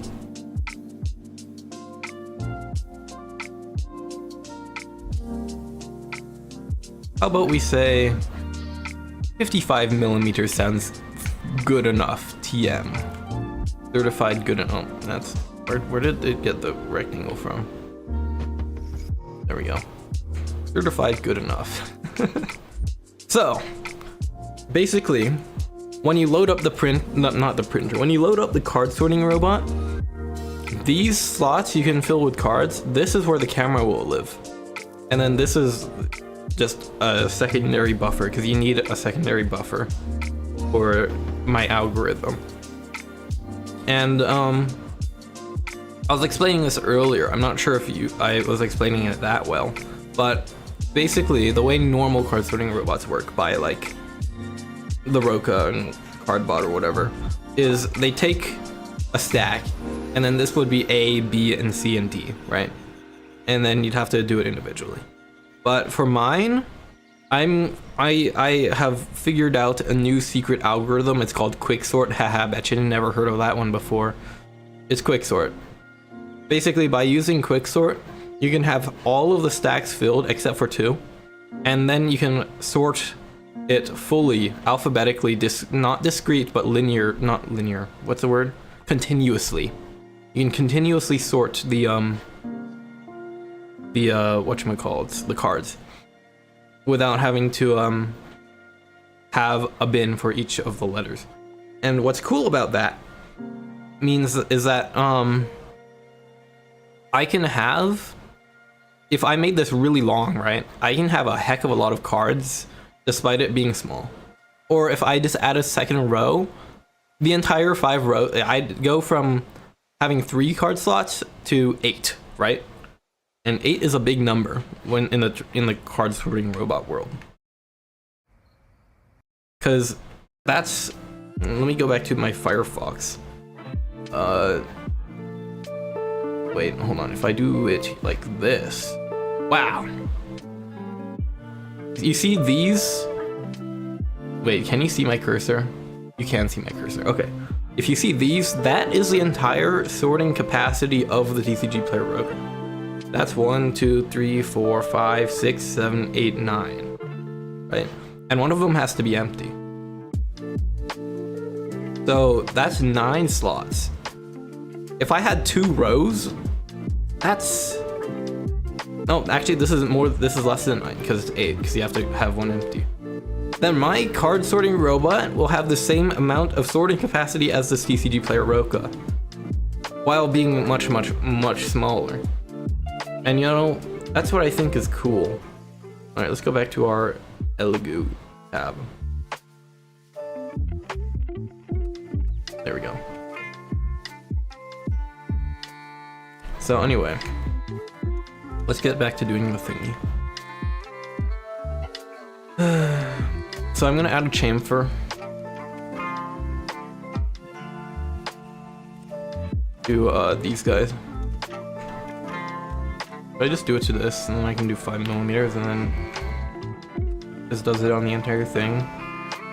You know what? I think this is actually good. I think that's pretty much what we want. Great. That makes it easy. I love it when things are easy. Yeah, so each one of these slots will be one of the card bins, and so each bin is just its own thing. And then I just need to make it so that it screws into the Johnson rail. I don't know how to say words in English. But yeah, so let's do that.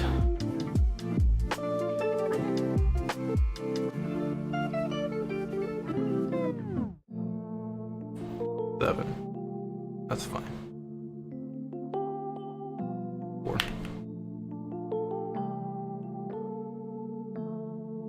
4. Are we over constraining this? Yeah. Do I care? No. Hey, that's not centered. And also I counted badly. I'm so good at this, you know. Alright. Would you reckon that this is perfectly in the middle? Yes. So we will start it here. 4. And then we can have a second one. Oh, we just have it here. That's fine, right? You know what? We are not going to do the thingy that I was talking about. Then we have 7.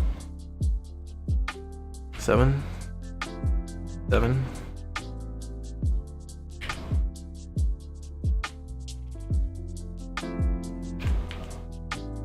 -10.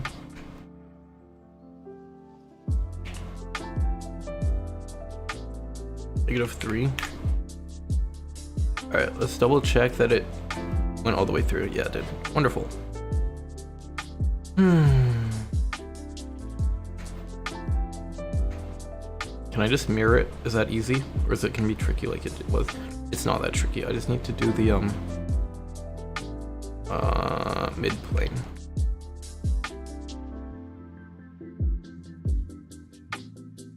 That's ugly. It's not that bad. Anyway, where was I again? I was doing a mirroring. So we're gonna mirror that. Mirror the features. Give me these. No, not that. I would like the holes. Thank you. Mirror plane here. Great. Hey, it didn't work. Why is that? Oh.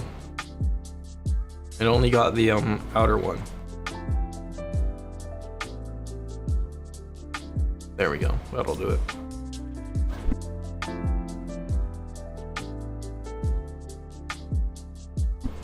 Sorry, I had a sniffle.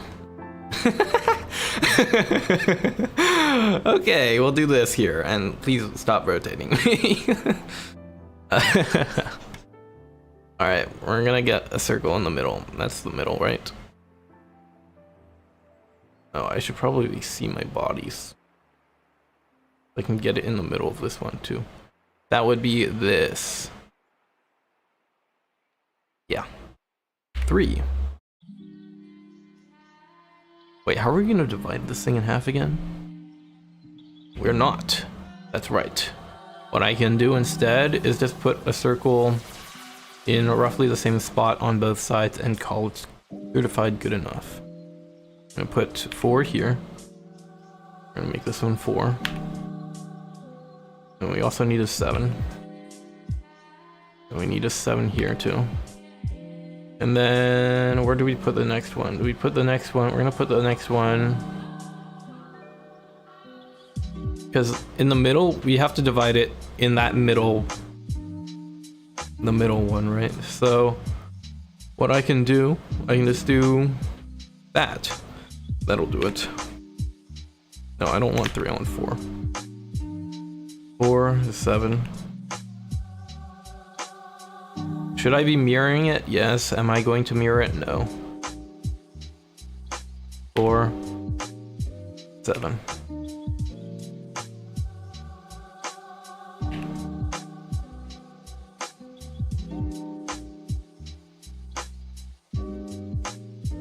-10. I would like to see that sketch again.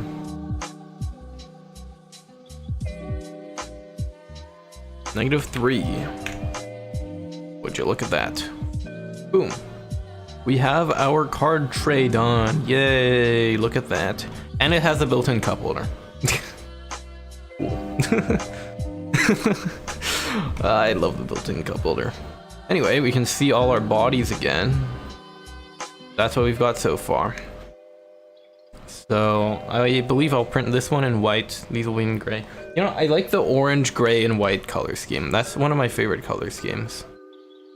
Is the orange, gray, and white. How far is it done? It's most of the way done. That's cool. Wait, I can click this. Wow. Wow. 10 minutes left. Okay. I think it would be faster if I printed in PLA, but I'm not. Oh, you can see my desktop wallpaper. Wow, look at that. That is like some Amish. Oh wait, no. I think this is Pine Lake.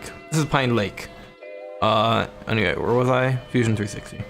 I figured it out. Wow.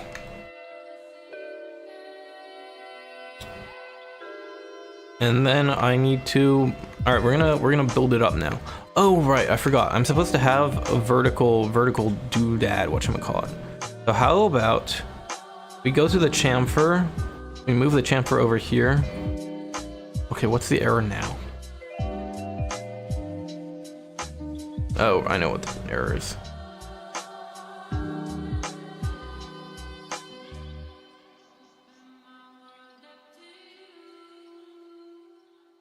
All right, we're gonna go before the chamfer. No way. Bang 084 with the subscription. First time that pop-ups happened. I'm a big fan of that pop-up. I spent a whole like while figuring out how to, not figuring it out, but like fighting with the notification software, not software, but website. You know what I mean. Where was I? Right, I was doing the vertical, whatchamacallit. So I'm gonna make a sketch on this.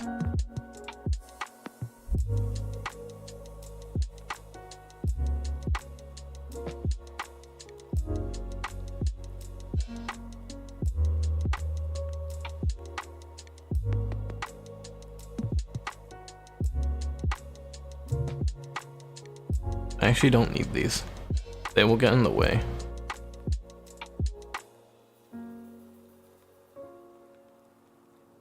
We're gonna make, you know what? We're not gonna make it on that plane.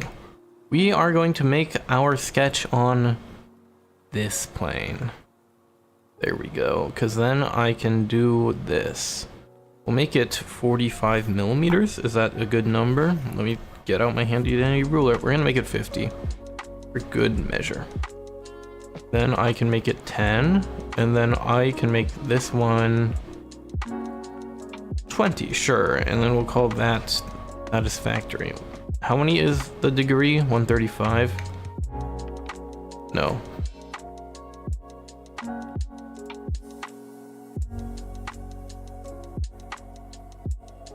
It is 135. I'm not the smartest.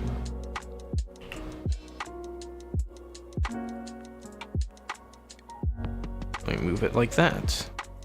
There you go. And since we're here, we might as well add these.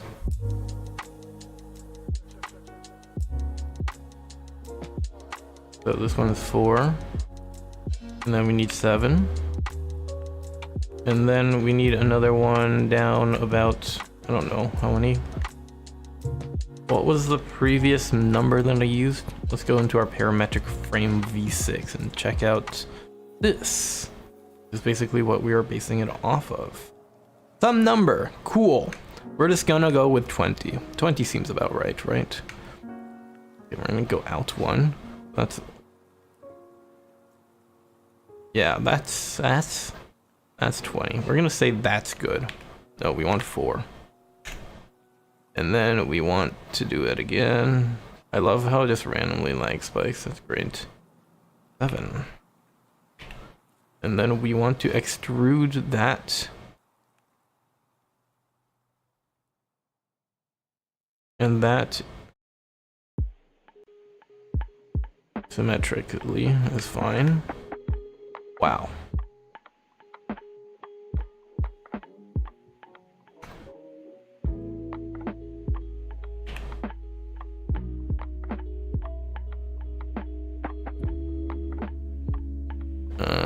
Two sides. -3. No. This one can be 90. No. Huh? 3. 90. There we go, I figured it out. And there we go. Now we can go to our mirror. Or, no, that's a chamfer. We can go to the chamfer, and we can also select that for the chamfer.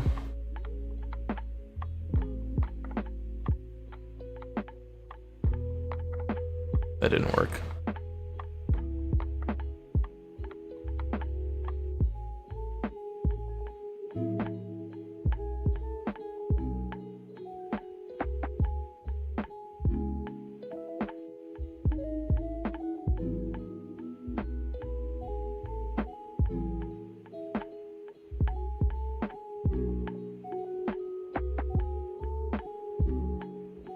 You know what? We're not going to chamfer the entire face.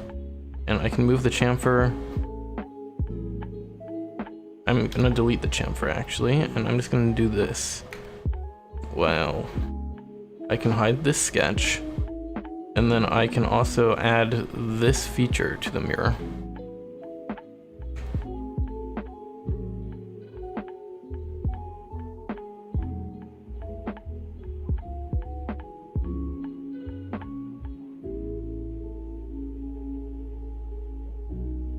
There we go.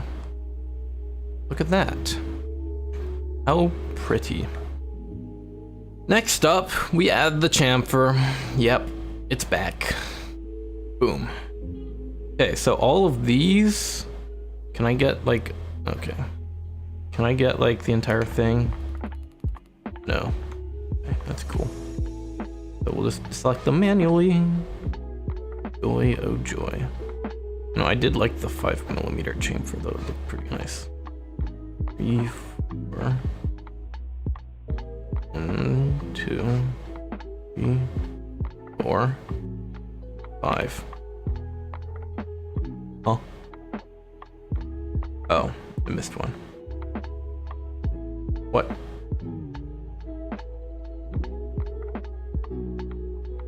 Okay, not 10. What if we went with 4? Okay, can I add this one? Make it be 5? No. What if I add that one? And this one? Can I make it be 5 now? No. How about that one? No? Okay, 5. Cool. Can you tell me where it's wrong and not just that it's wrong, please? Is it that? No, no. Cool. Thank you, Fusion 360. I appreciate it. Is it this edge? No. Alright.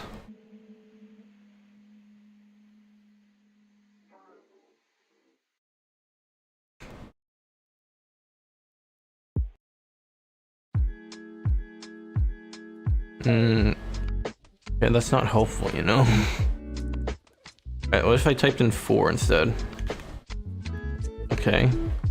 4 looks like it's fine. Now, 5 should just go to the edge there. And yet it doesn't. 4.99. Wow, look at that. That worked out.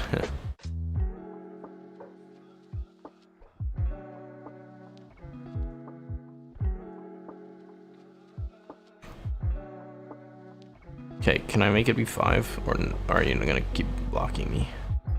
What if I grab this? Does that make it break? Yeah, it does make it break. Alright, let's grab this one.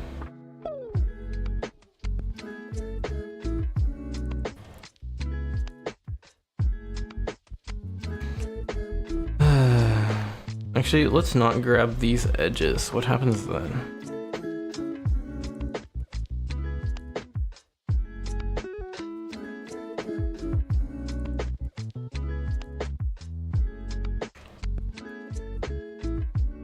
Can I make it be 5 now? No. Of course I can't. That's great. Thank you. Thank you, Fusion 360. Thank you. I appreciate your efforts to be as annoying as possible. Hey, the print's done. Let's go check that out.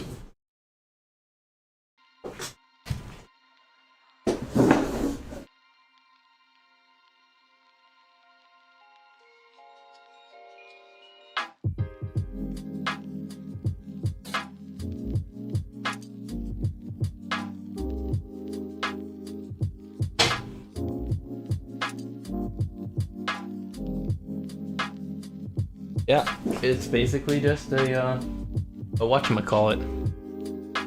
Nothing really special about it. It should just work. I suppose I should test it though. That's like the proper thing to do and all that. So let's do that then. Let me figure something out. Move this. Move these cards.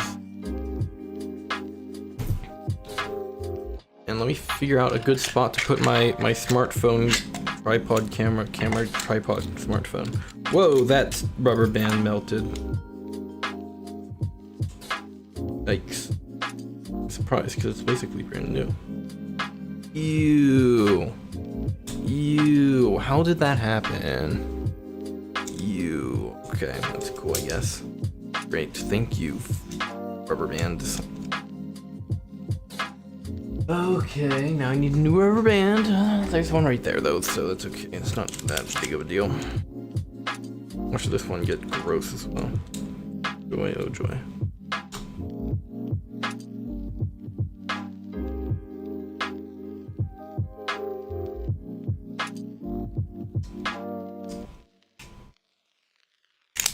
Ow. Not what I wanted. Ow. Still not what I wanted. Ow. That's yet again not what I wanted. Alright, what if you did it one at a time then? There's one. There's two. There we go. We got it. Yay. Alright, let me figure out a good stand for my my thingy. Oh, did I break it? No, I didn't. Cool.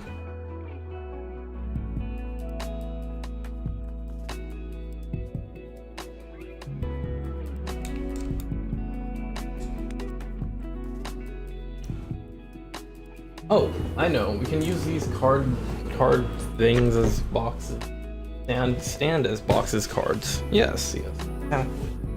Oh, I have a project that I want to do. I want to make a articulating camera arm for my desk.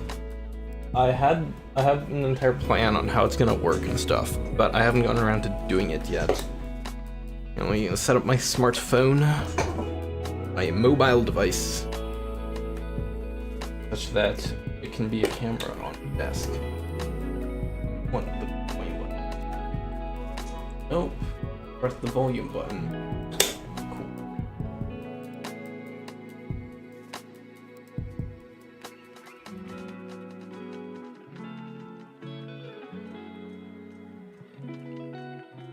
Okay, there we go. What if I clicked this? Does it work? Wow, it works. And why is it zooming in? Stop being so quirky. Okay, I don't want you to zoom out. Ow.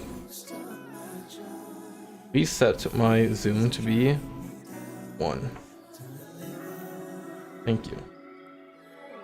And then gotta mount it into my smartphone tripod camera mount doohickey.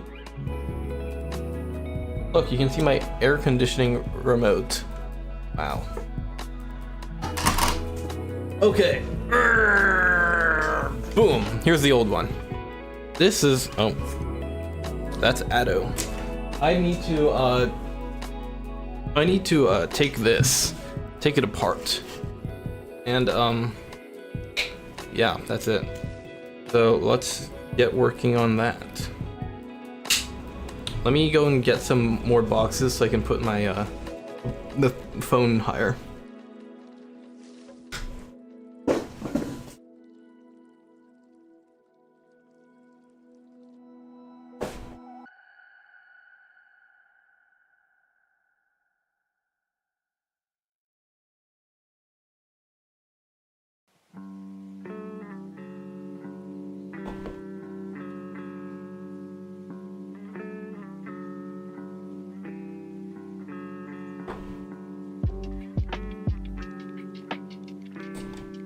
Hold on, I need to rotate it 180 degrees.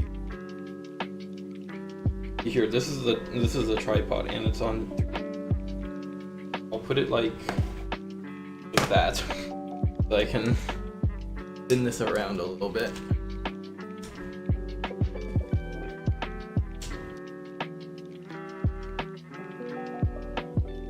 Flip it.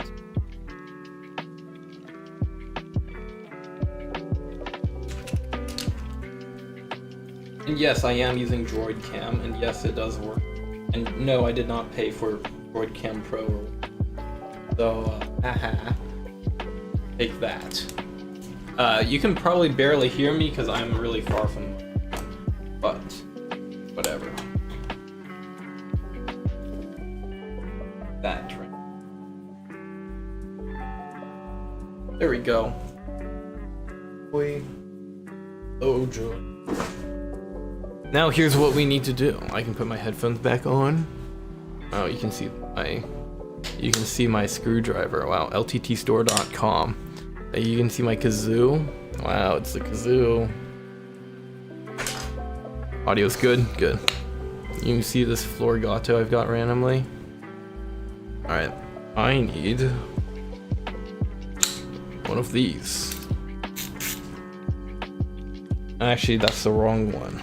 I need one of these. We're just gonna start by just taking this thing completely apart.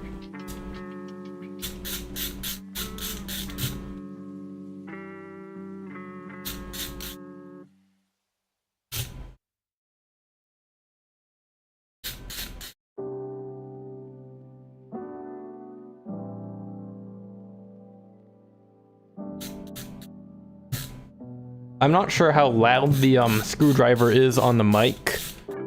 I mean, I can point the mic away, or I can point it more towards. I don't know, it's kind of omnidirectional, so can't really do much about that, you know?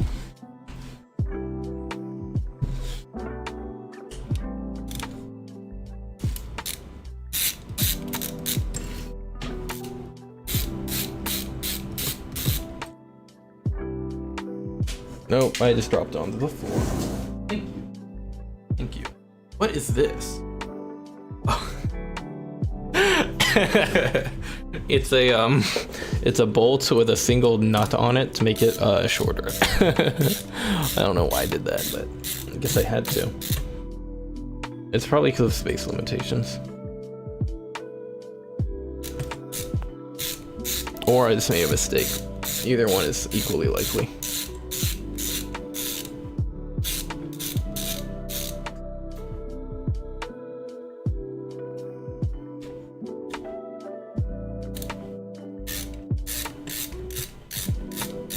I love how my hand makes it so you can't see anything. That's cool.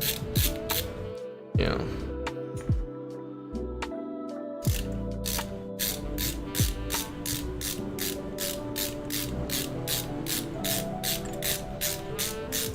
How do you like the screwdriver ASMR? Good?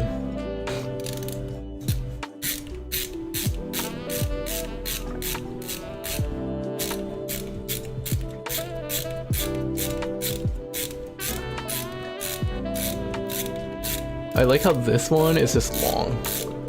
The other ones are not long, but that one's just a long one for some reason. Alright, now hypothetically, I can just slide this thing out. But practically, I cannot slide this thing out for some reason. Why? Okay. Cool.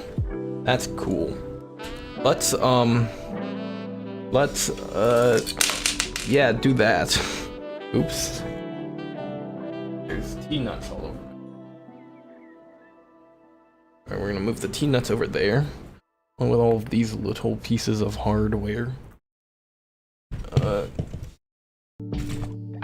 No, that just shook the table. I think it's these guys. I'll just remove them. That'll fix everything. Maybe, maybe not.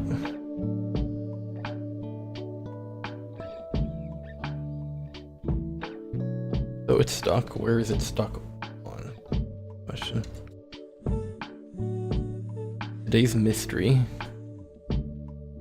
Curious. Oh. Oh! Look, I was clever, and I hid another screw there. So we gotta get this. Oh, and of course, it's longer. It's the other one. See, the button heads are the cheapest ones in Taiwan, and the so I have some button heads and then some of these, whatever these, the normal ones. I don't know what they're actually called. The normal ones, yeah. So I have a mixture. It's horrible.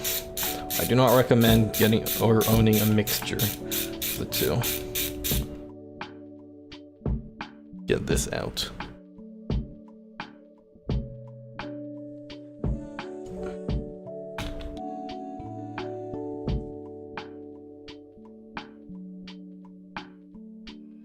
Okay, he's come out. Okay, there we go. Now you can just remove it from its prison or whatever. There we are. Lovely. So here's our long linear rail, and this is basically, we're just gonna have the gantry on that at the top. This bar is gonna go at the top between the I don't know why the button heads are cheaper, but they are, so that's what I have. Okay. Get these out of here. Magnets.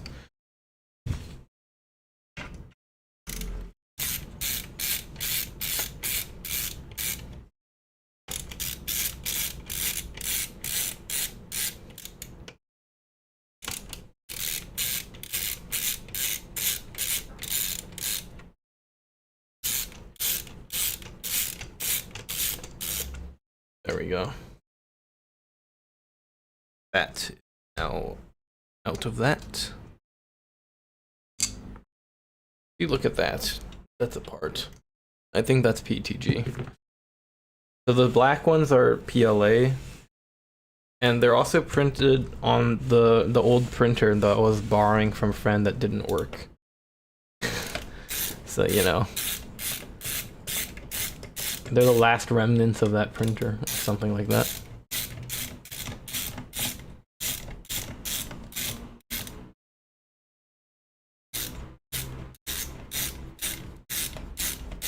I love how you can see what I'm doing because of the bar that's right in front of it. That's cool. There.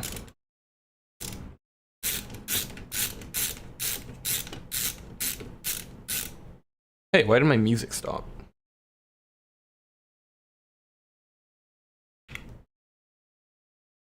Where'd my music go?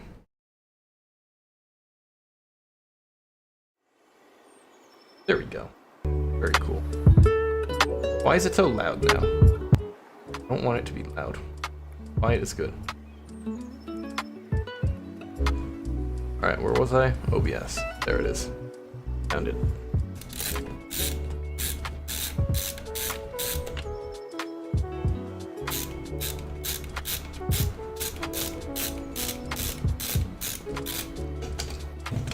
There we go. Another Johnson out of there.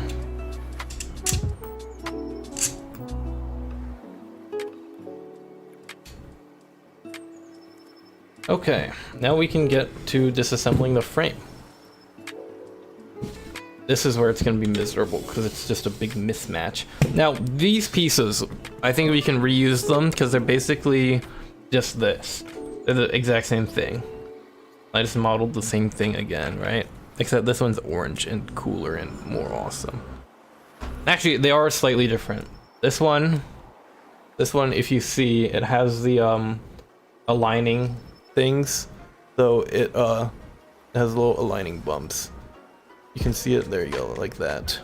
Oh, I forgot. I've got a lamp right here. I can just turn this on. Wait, can I?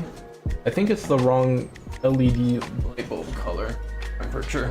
Ew! Okay. Well, we're gonna do that anyway. There you go. Oh no, that actually makes it worse. We're not doing that. But anyway, it's the same thing. So I believe I will just reuse these. Now these things are really, really horribly printed. They're printed on a 0.6 millimeter nozzle, at like a 0.4 millimeter layer height, so they're horrendously ugly. But you know, it's faster to just use what we already have, right?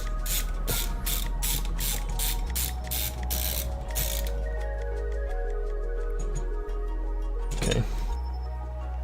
You know what? I'll actually just tighten it a little bit. I'll just do it a little bit and slide it out. It's safer that way. Loosen it is the word I was looking for. There we go. There's another 380 millimeter long, whatever it's called.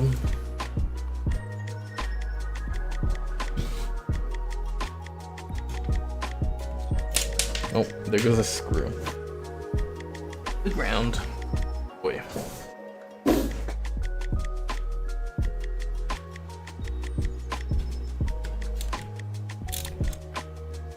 We can just take that out. We can do the same thing over here.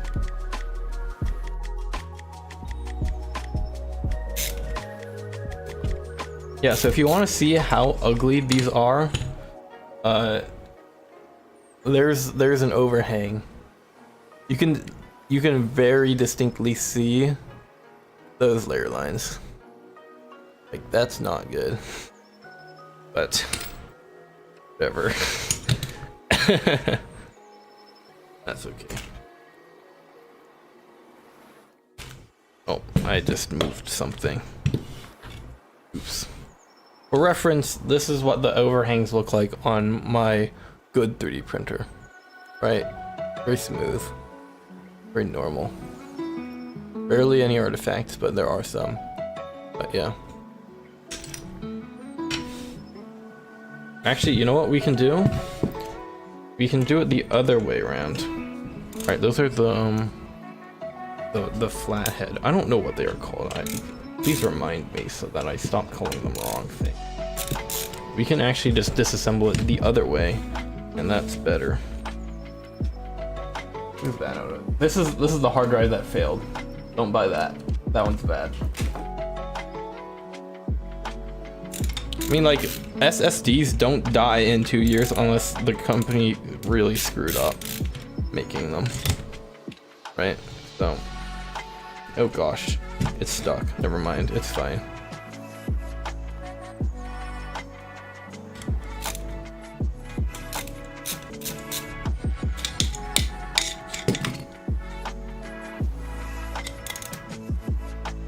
Black on black, it's really good viewing experience, isn't it?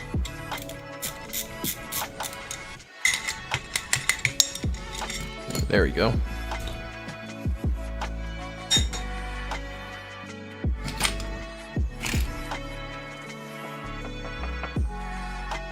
That's a small one.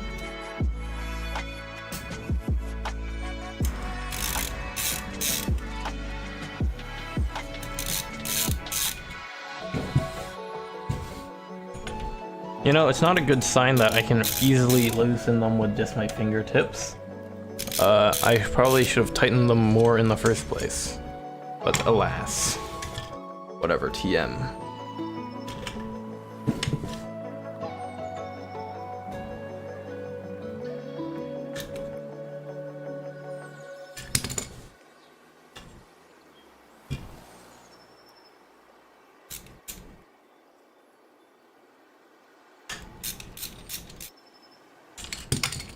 Incredible. Alright, we just continue disassembling this thing.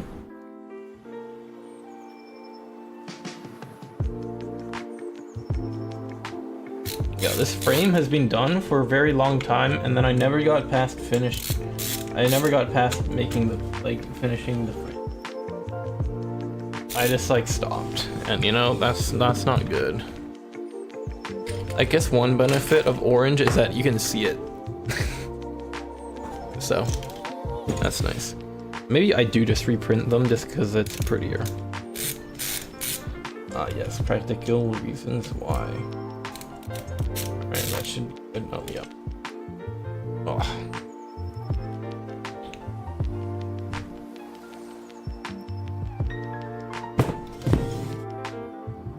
open that there.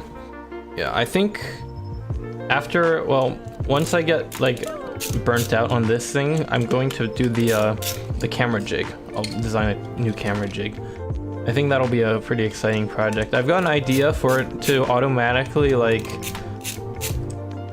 because it'll be I can do angles, and then I can use a weight to automatically like here. So like it's an arm, right? So it'll bend like this, right? But like that. But like if you have it out all the way, then it's really heavy. So I'm thinking like, what if you at the joint you had like a string at the joint somehow, and then that string could move away on the other side to help balance it out, right?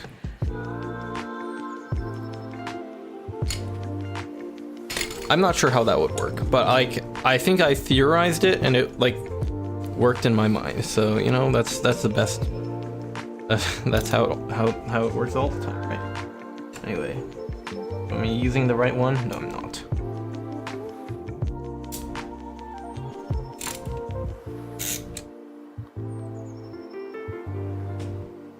Is this too long? That is too long. That one's too long too. Wait, no, it isn't.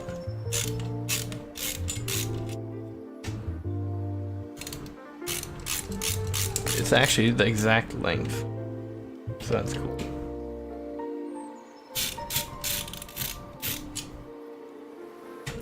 And remove this from that now.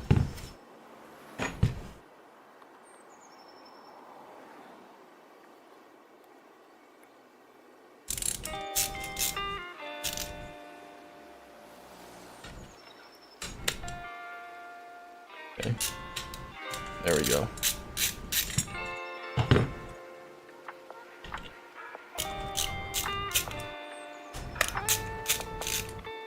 Alright, we finally got the pieces that we need. We need just these two. But I'll just put this over here for now. But anyway, this is what we're doing. We're just doing that. That's all that was for. Just so we can do this. There we go. And then we need it to be about 100 millimeters on the other side, so we can just line it up like so. Now it doesn't actually have to be perfect, but you know, we might as well make it be perfect. So I need some of these screws and whatever. These are all button heads. I'll take that.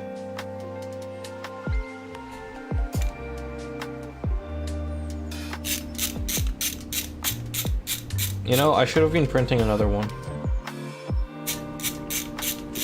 Oops.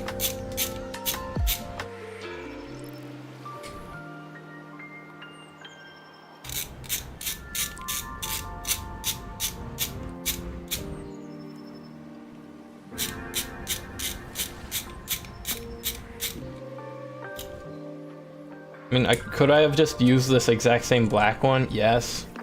But orange is prettier, so that's why we're swapping the parts out.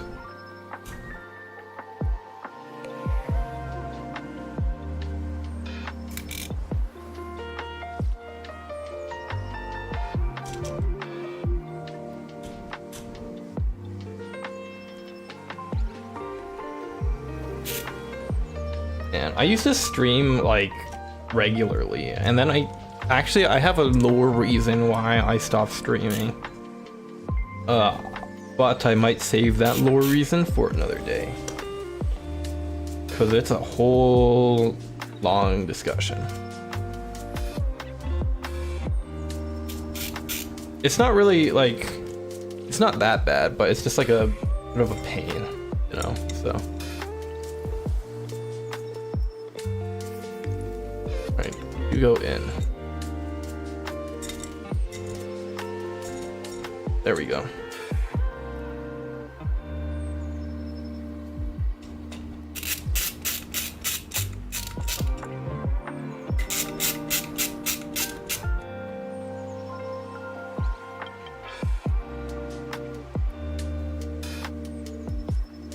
You know, those 5 millimeters I did were too small.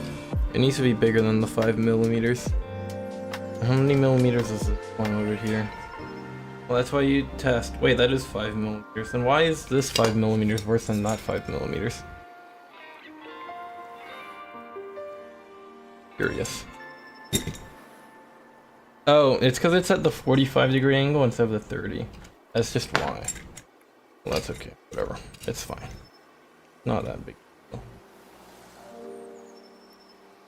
Maybe since it's at a 45, I should make it bigger to be, how about we make it be 6.5. Now, where was it that I did that? That was back here or something, right? You know, I should probably label these things. Whee!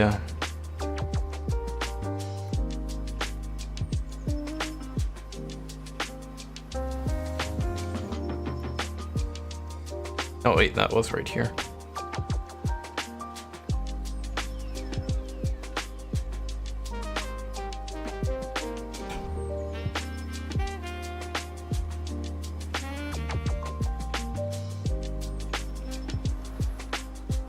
Six.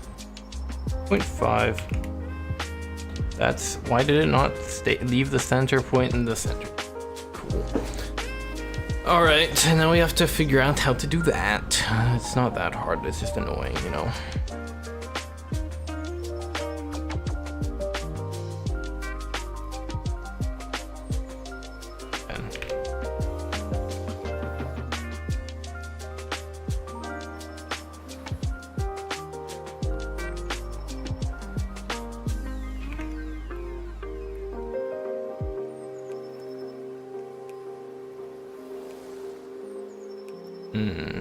Where's the button I'm looking for?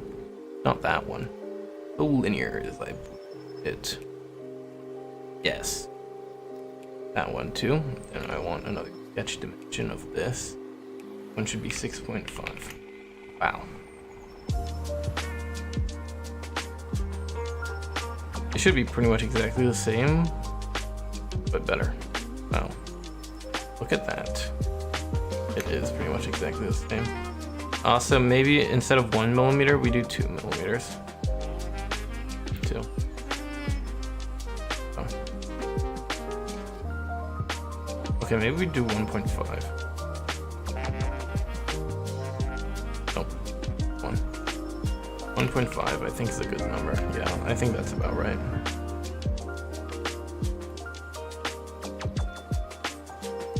But anyway, that's that.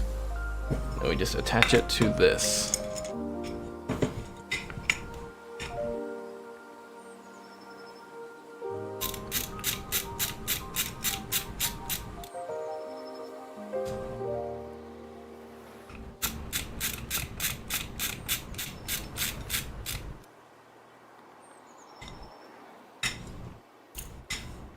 Alright, I have these cables that go right there, and they're not the most, that's not the most optimal spot for me. Especially when I'm trying to work on this thing. Anyway. So I did it backwards. This one is, wait, no, I didn't do it backwards. I just did it silly. Anyway, this one is good, so we can tighten these.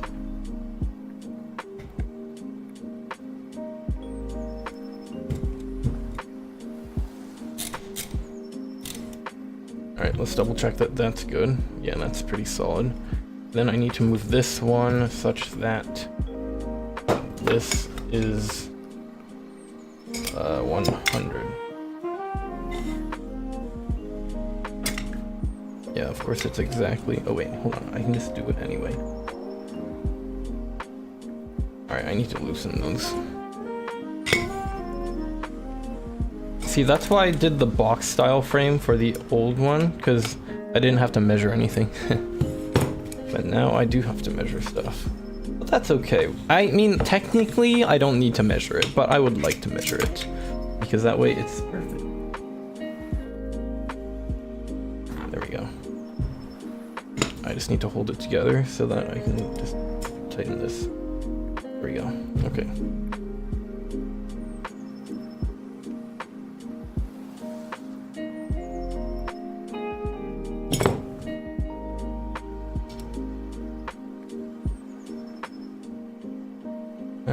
there you have it. A single right angle connector. Wow. We accomplished so much in 2.5 hours. Well, that's how it is sometimes. Anyway, do we continue using these ones? And I can. Nothing's stopping me. Let's just continue using these ones. We'll use this one for the other side. Disassemble the film, but that's not too complicated. Wrong job.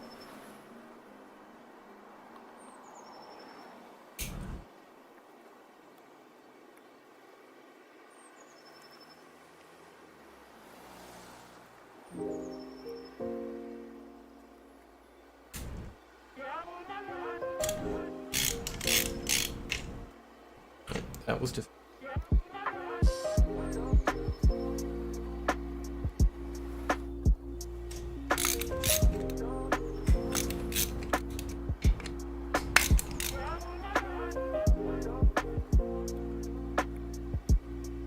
Wow, none of those were actually tightened onto the thingy. Incredible.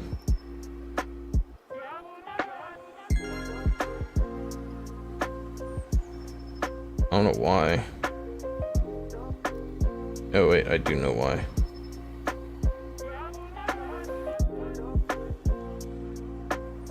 Wait, no, I still don't know why. Well, okay, that's alright. Either way, we just do this. Wow.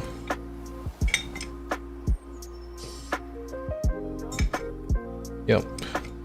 Thank you, T-Nuts. There we are. First black one, yeah. Alright, that's the wrong size. Pro tip, everybody. When you build a project, don't get two sizes of bolts. It's annoying.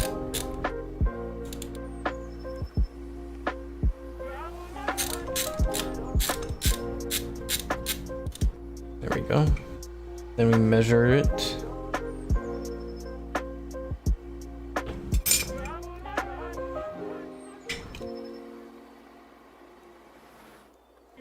And there we go.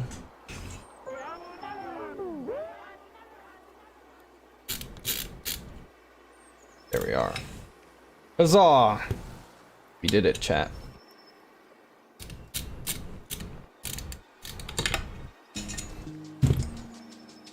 Wow, we made an H, or we made an I, depends on how you look at it.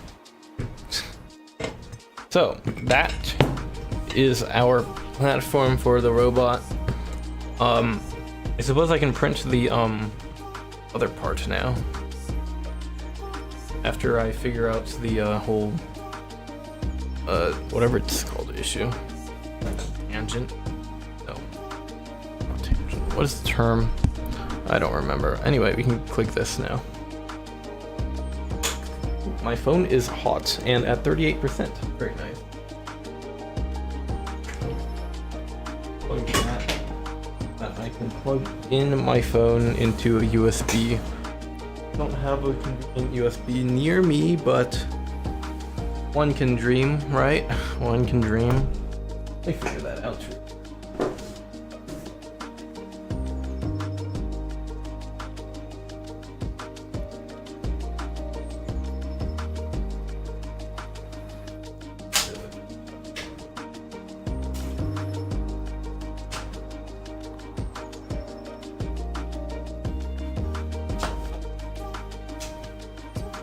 I found my charging brick with my USB-C cable in it.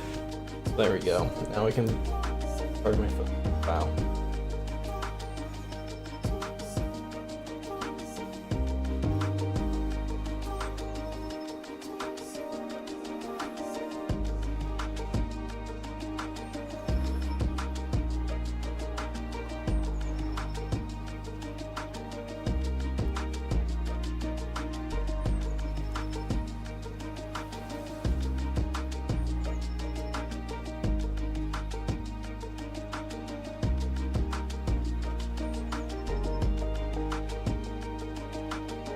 Okay, sorry. I got some messages from someone on the internet.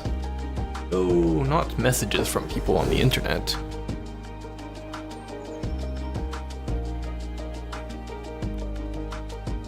But anyway.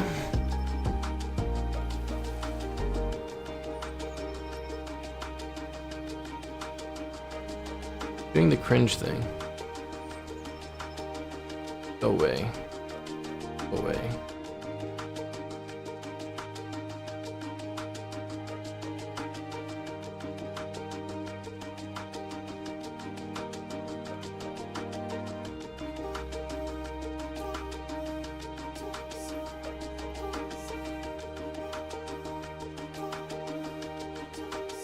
What was I doing? Fusion 360. I was doing this. I was making some chamfers. I would like a chamfer. Chamfer. 5. Oh, it works now. Okay. Okay. Okay, so it doesn't work there.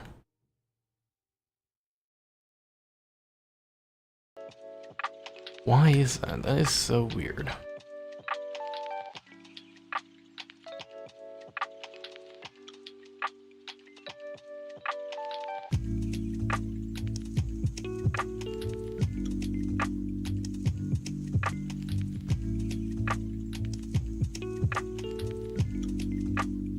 Okay.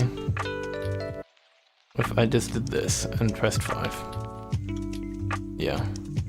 But then what if I like did that so it didn't select? What if I, can I unselect that?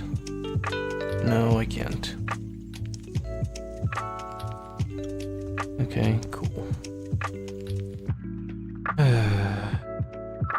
Cool. Let's see, what do we do? So,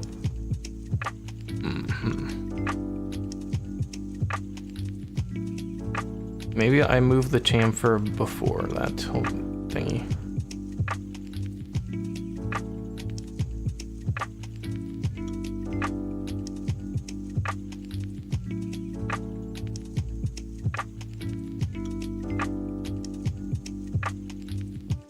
Alright, let's unselect. Nope. Unselect this from the mirror. Nope. I'd like to unselect. Nope. Can you let me. Nope.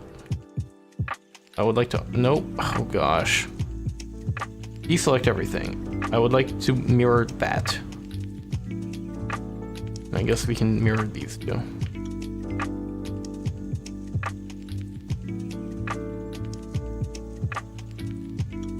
Oh wait, hold on. We need to mirror this too. Okay. There we go.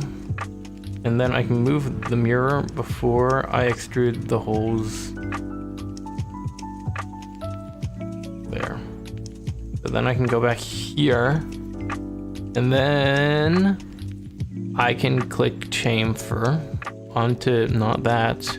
No. Chamfer onto this. 5. And it doesn't work. Why? It worked perfectly fine before, and now it's not working. Thank you. Alright, what if I clicked 4? And 4 works, but that's not what I want. I want 5. Why does 5 not work? 5. Okay, watch this. 4.9999 is gonna work. Okay, maybe 4.999 is not gonna work, but 4.9 will. But that's not what I want, is it? No. I don't want that edge, to be honest.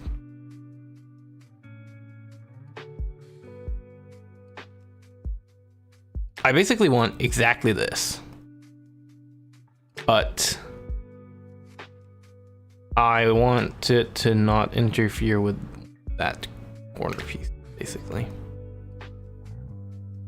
I think this is perfect.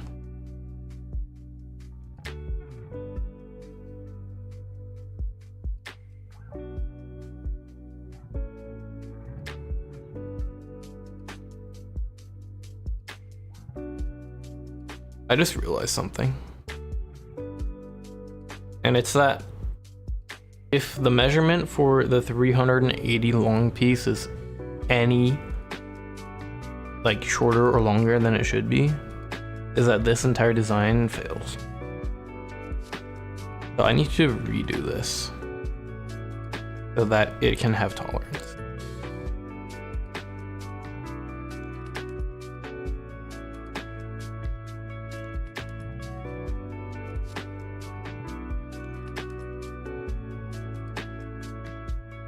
I mean, technically there is tolerance, but it's not the tolerance I want. The tolerance is the split down the middle so that it can... Wait, I can split it down one of the sides and then it's okay. You can just do that, that's fine.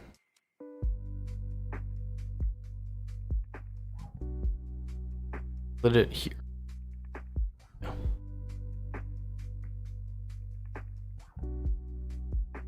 Of course, that means these are very odd, but we can just fix that via the power of editing this.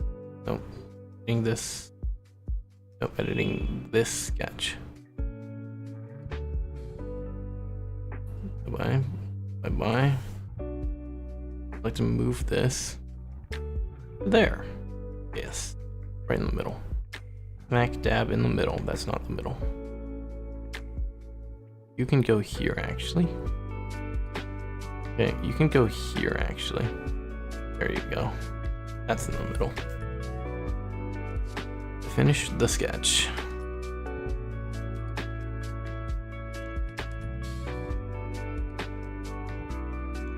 And now you might be wondering, okay, so if there is a need for tolerance, then you'll have your bins be farther apart or too squished together, right? And I say yes, but that is something you can fix in software. And fixing something in software is always easier than fixing it in hardware. Okay, maybe not always, but usually it is. Because I'm a software engineer. No, I'm not I legally cannot call myself an engineer because I haven't passed the engineer exam or whatever that you have to take. But either way, I would like to add a chamfer, please. Chamfer. Boom. Watch this break. 5. Yeah. This is my biggest gripe with Fusion 360 is chamfering stuff doesn't work usually.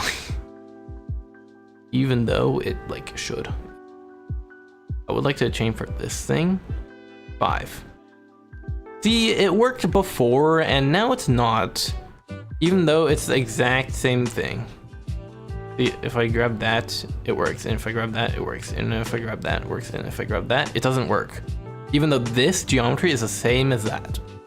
It's like, okay, gosh, thanks, bud. Alright, if I don't grab those. See, and if I don't grab those, it works too. What if I do that, and then what if I add another chamber? Chamber. Valorant? 5. I guess that works too. Alright, we will do our chamfering in parts then. Let me get back to here. Like these. I didn't want that one, no. I want this, this. I want this, this. And then I want this, and this, and this. Watch it break. Ah! It worked. Wow, chat. This is so cool. Okay, now we need to do it again.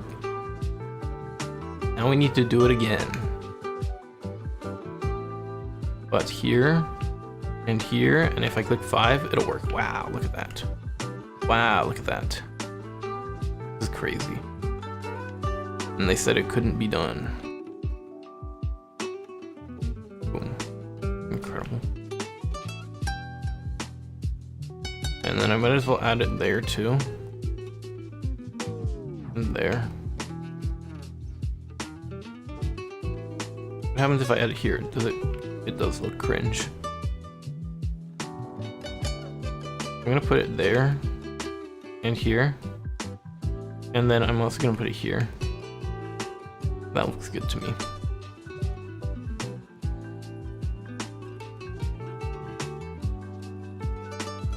What kind of card? Pokemon cards. These are, or Magic the Gathering, or just trading cards in general. So, yeah, just trading cards pretty much.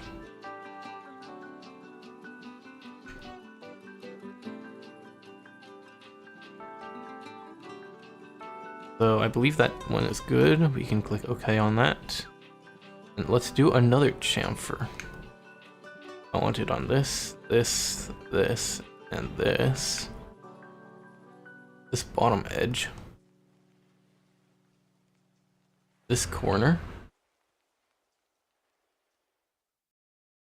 Might as well type in 2.5 right now. Okay, maybe I don't want it on this corner. Yeah, it's fine without it on that corner.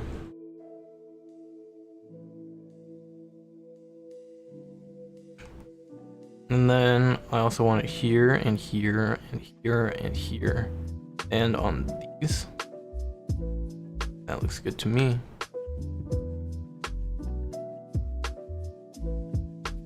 What if I put it here? What does that do?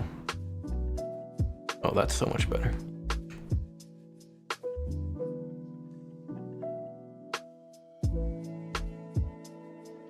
There and there and there. Where else did I have it? Oh, that's it. Oh. Alright, on the back. Do we need it on the back? These, we want it here. We want it here, but we don't want it there because that will be directly on the linear rail. So, not linear rail. You know, the 2020 millimeter aluminum extrusion. I know how to words. But anyway, we want it there and there and whatever else. So we can click OK there. Yeah, it's looking a heck of a lot better. Oh, I forgot. We need one here as well. And we might as well do it on the opposite side too. Yeah, actually, that's, we only need it on one side. That's okay. We even need it on, we'll put it on one side.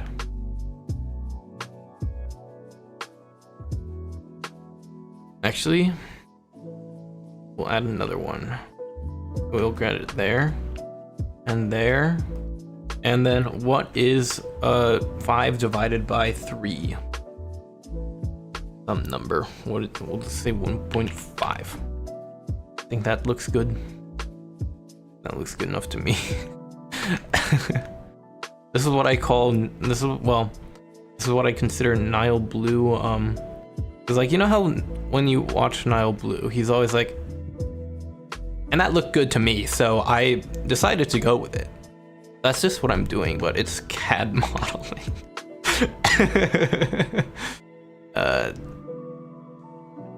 This is not a tutorial, kids.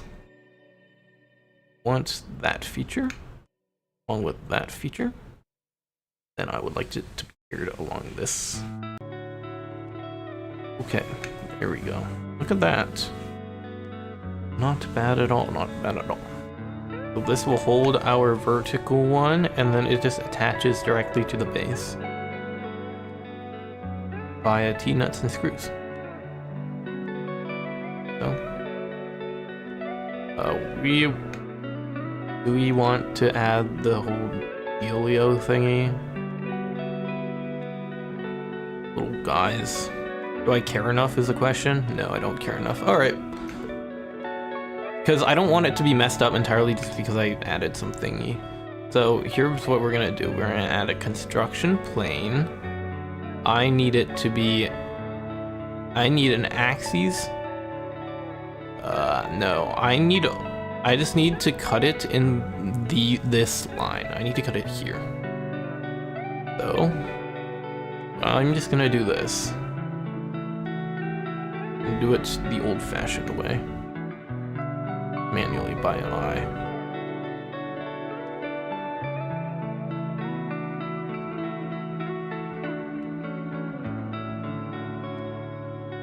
That's not gonna work. Okay, let's see, is there a better way to do that? Oh, yeah, there is. We create a plane, mid plane, and then I click here and I click here. Wow, look at that. It worked perfectly. I'm so cool. I don't need to see that one anymore. Then I can split a body, split this one along this plane. Okay. And then I can print out these individual pieces. And that is what we will do. So let's send this one to the printer. Yeah, we don't need this anymore. Go. Wow. And there it is. Alright, so we know that one fits. Let's double check that the other one fits too. Nice. That's perfect. Oops, I moved it. Alright, we print the smaller one first, obviously, because that's safer.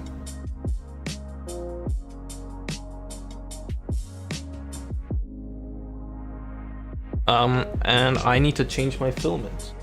Hopefully I have enough white to do this. Let's see. Alright, let's do PLA. And then ice slice. And let's just see. It's only gonna take an hour. Why is there a brim? Ew!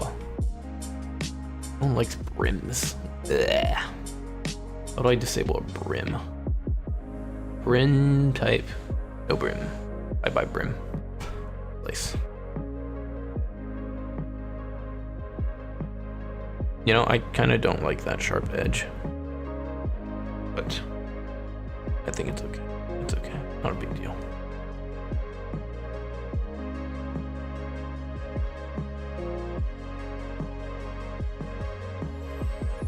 Oh wait, that's the one that's supposed to be sharp. This is the one that's supposed to not be sharp. This is the edge that just slices onto the other one. I mean, this, I could fix that. Here, let's see how that looks. Chamfer. How do you actually pronounce that word? It's a hexagon. That's funny.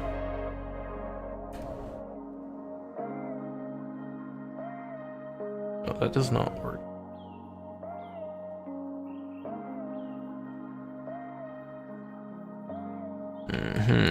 Yeah, I don't like that. That does not look good. They did it in multiple steps. That's the reason why it looks like that. We're just gonna have it be sharp. We're just gonna have a sharp one. That's okay.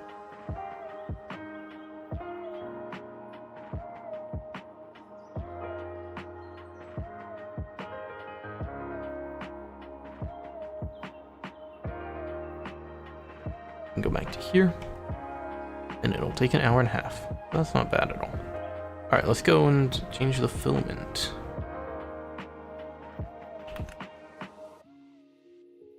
Filament changing.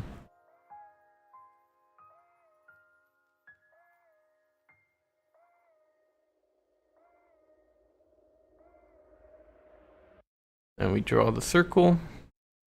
Paint bucket. And then we get back our brush. I'm gonna get really good at drawing this thing.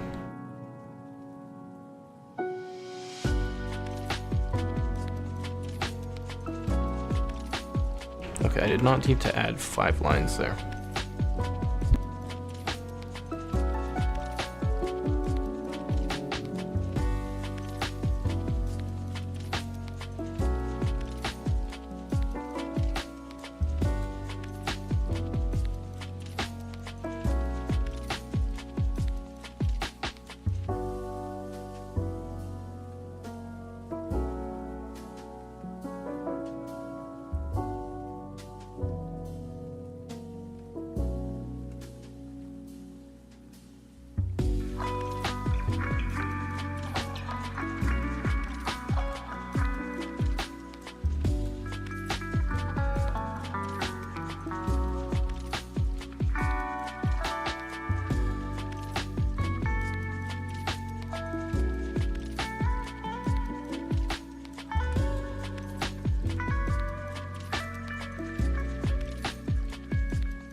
Alright, I've got my white PETG loaded up.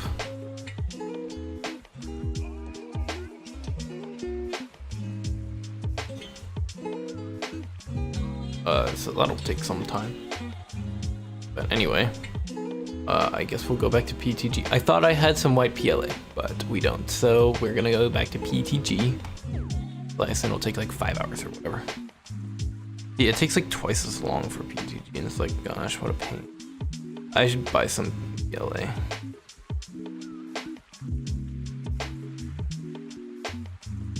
Yeah.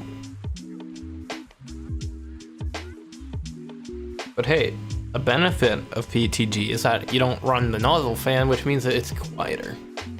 And that's always nice. Ugh. I just drank some watered down milk tea. Ew, gross. It had whatever it's called in it. Ice. It had ice. I can't English anymore, guys. I'm so bad at like living. It's not even real anymore. I should check my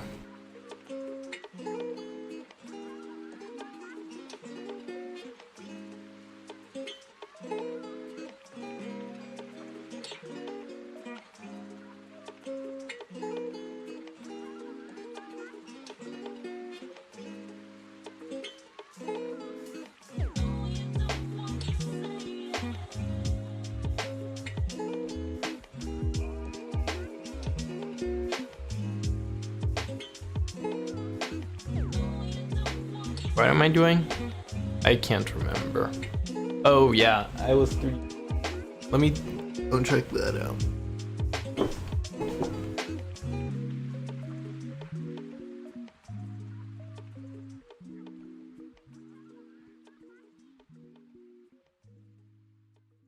All right. Filament loaded. Let's send it to the printer. Quick print. Don't need to bed level because I did it last time. Load. And I guess we'll watch it start and then we'll get back to modeling stuff. Wow, I've been live for 3 hours. That is a long period of time. I don't know if I've done a 3-hour long stream before. Definitely haven't on YouTube because second stream on YouTube, by the way. I mean, maybe I play a little bit of game. But no, I can't. I've got to work on the thing. Gotta finish. I gotta lock in, you know.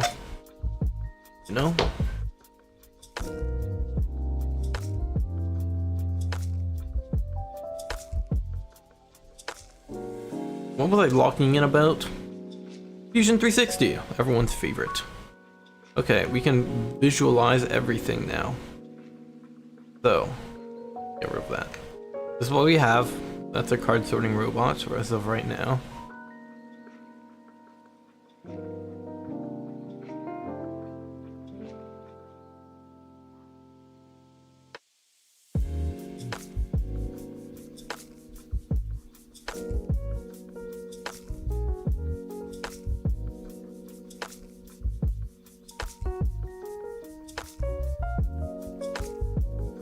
But yeah. Basically, the area behind it can be used for, whatchamacallit. You know the thingy. No, you don't know the thingy. The area behind it can be used for the thingy. I kid, I jest. The area behind it is where the electronics go. Then we have some rectangles.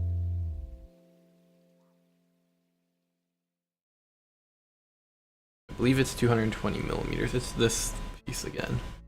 I just bought like 6 of the same thing because it's easier. It's easier to deal with the thing and then you have a lot of the one thing instead of a whole bunch of a bunch of different things, right? So, yeah, it's 220.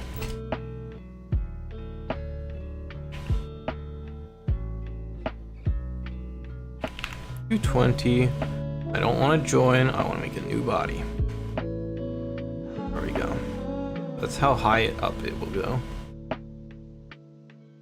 Gosh, that's pretty tall, isn't it? I didn't realize that that would be that tall. Okay. That's alright, because we can put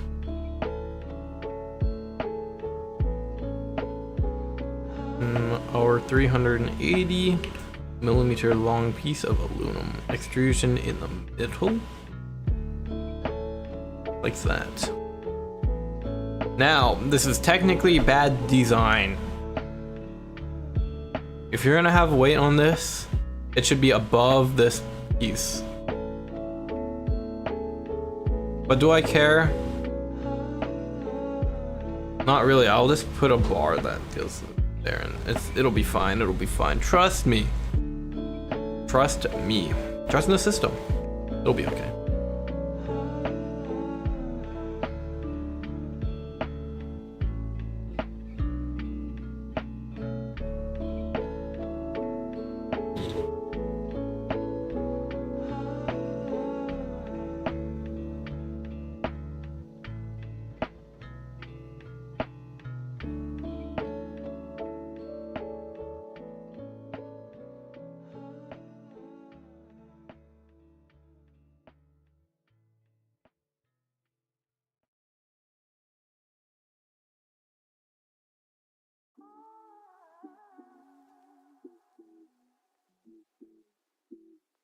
So what if we made a bin?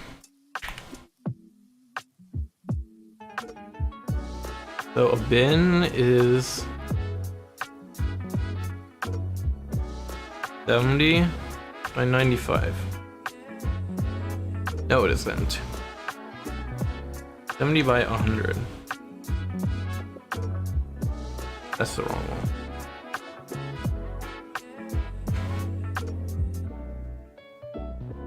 Take the distance between that and that.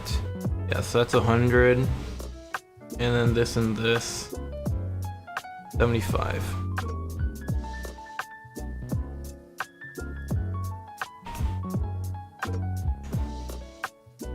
I need to refresh my Firefox tab. Oh, or I just click it and it'll open.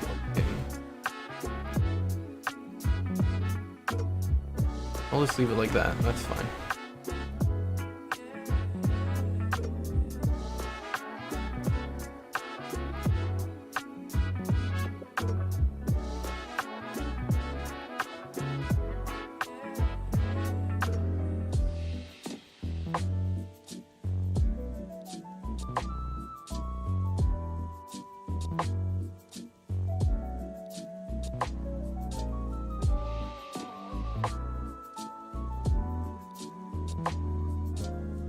There we go, that's more aura. It's better. It looks better, that's all it is. Because you can read the Firefox tabs better. It's funnier. There's a real reason.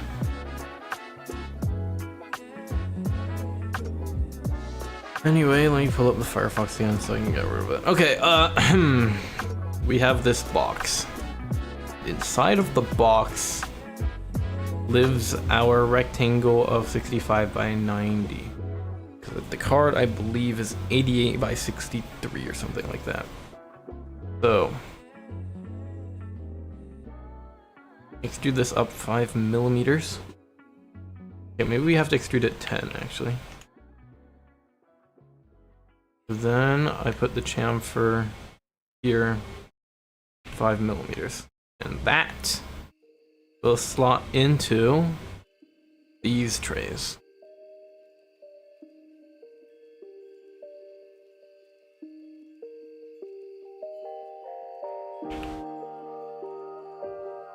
I don't want to do that.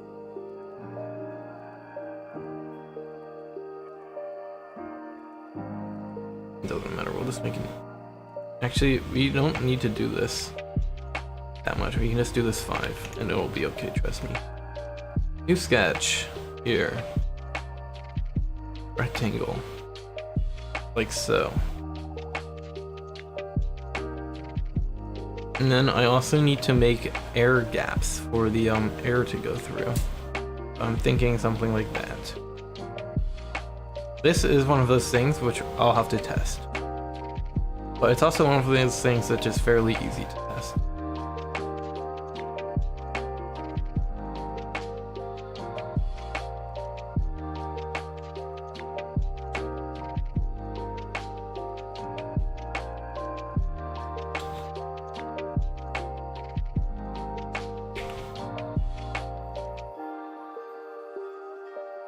Let's say 100 for now.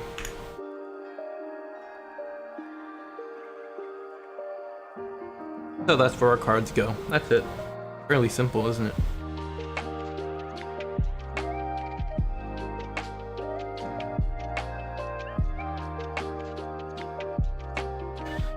We'll call that bin design. I'd say this is satisfactory enough to test with. And I can add more some chamfer. I want to make it prettier. You know what? Let's just do that. Why not, right? 0.5. That's not what I wanted to select. I wanted this actually.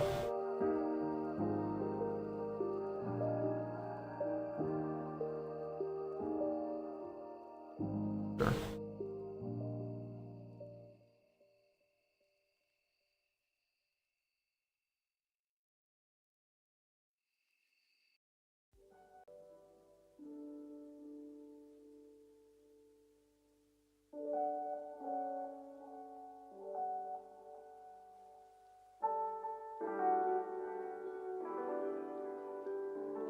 You know what? We will do the entire face. Why not? Sure. Satisfactory. Good enough for me. That is what we will call bin.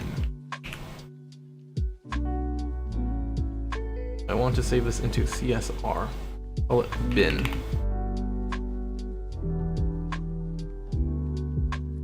I should save this. Call this frame.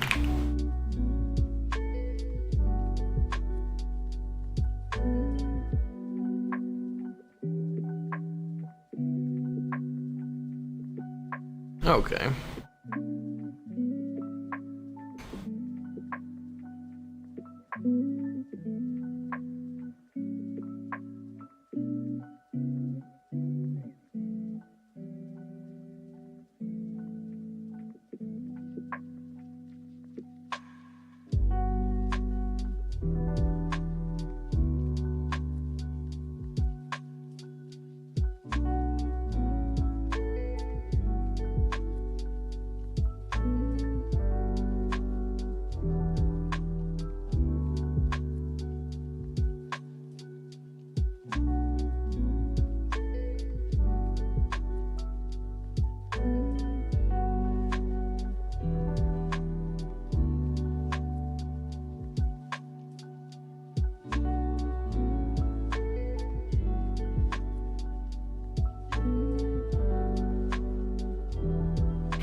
What about this? Is that right?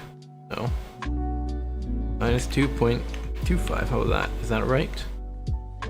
That is right. Wow.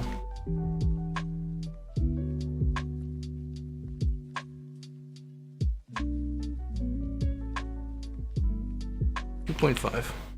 And then that should pretty much be. Yeah. Okay. Here we go. So that's what that'll look like. Yeah, that seems good to me.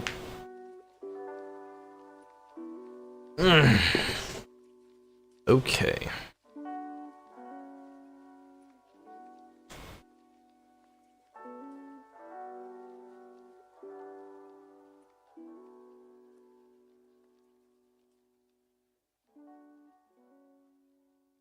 How loud is a 3D printer?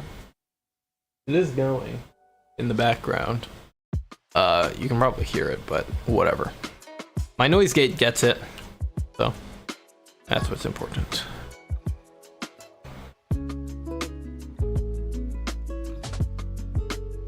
Anyway, this frame is really simple. So I think we can just. I'm just gonna use this piece again up here and just call it like that. What if, okay, I think I might call it for today. Tomorrow, I'll do the movement, the whatever it's called. How do you, the mechanics? No. The let me figure out the term real quick.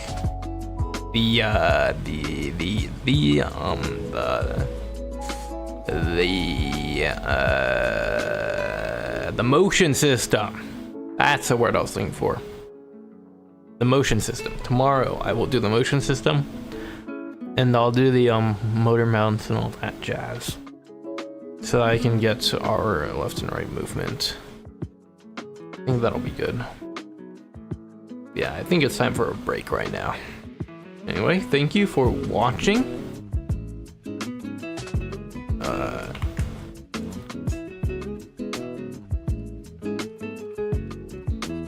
That's not a T.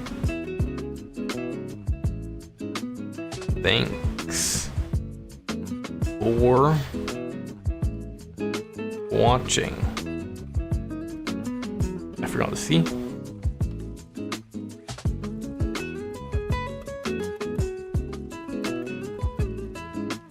So, thank you for watching. I'll see you another time, hopefully fairly soon. Is it just me or the music loud again? Dang it. I don't want it to be loud like that. Anyway, goodbye, toodle-doo, etc., etc. Thank you for watching.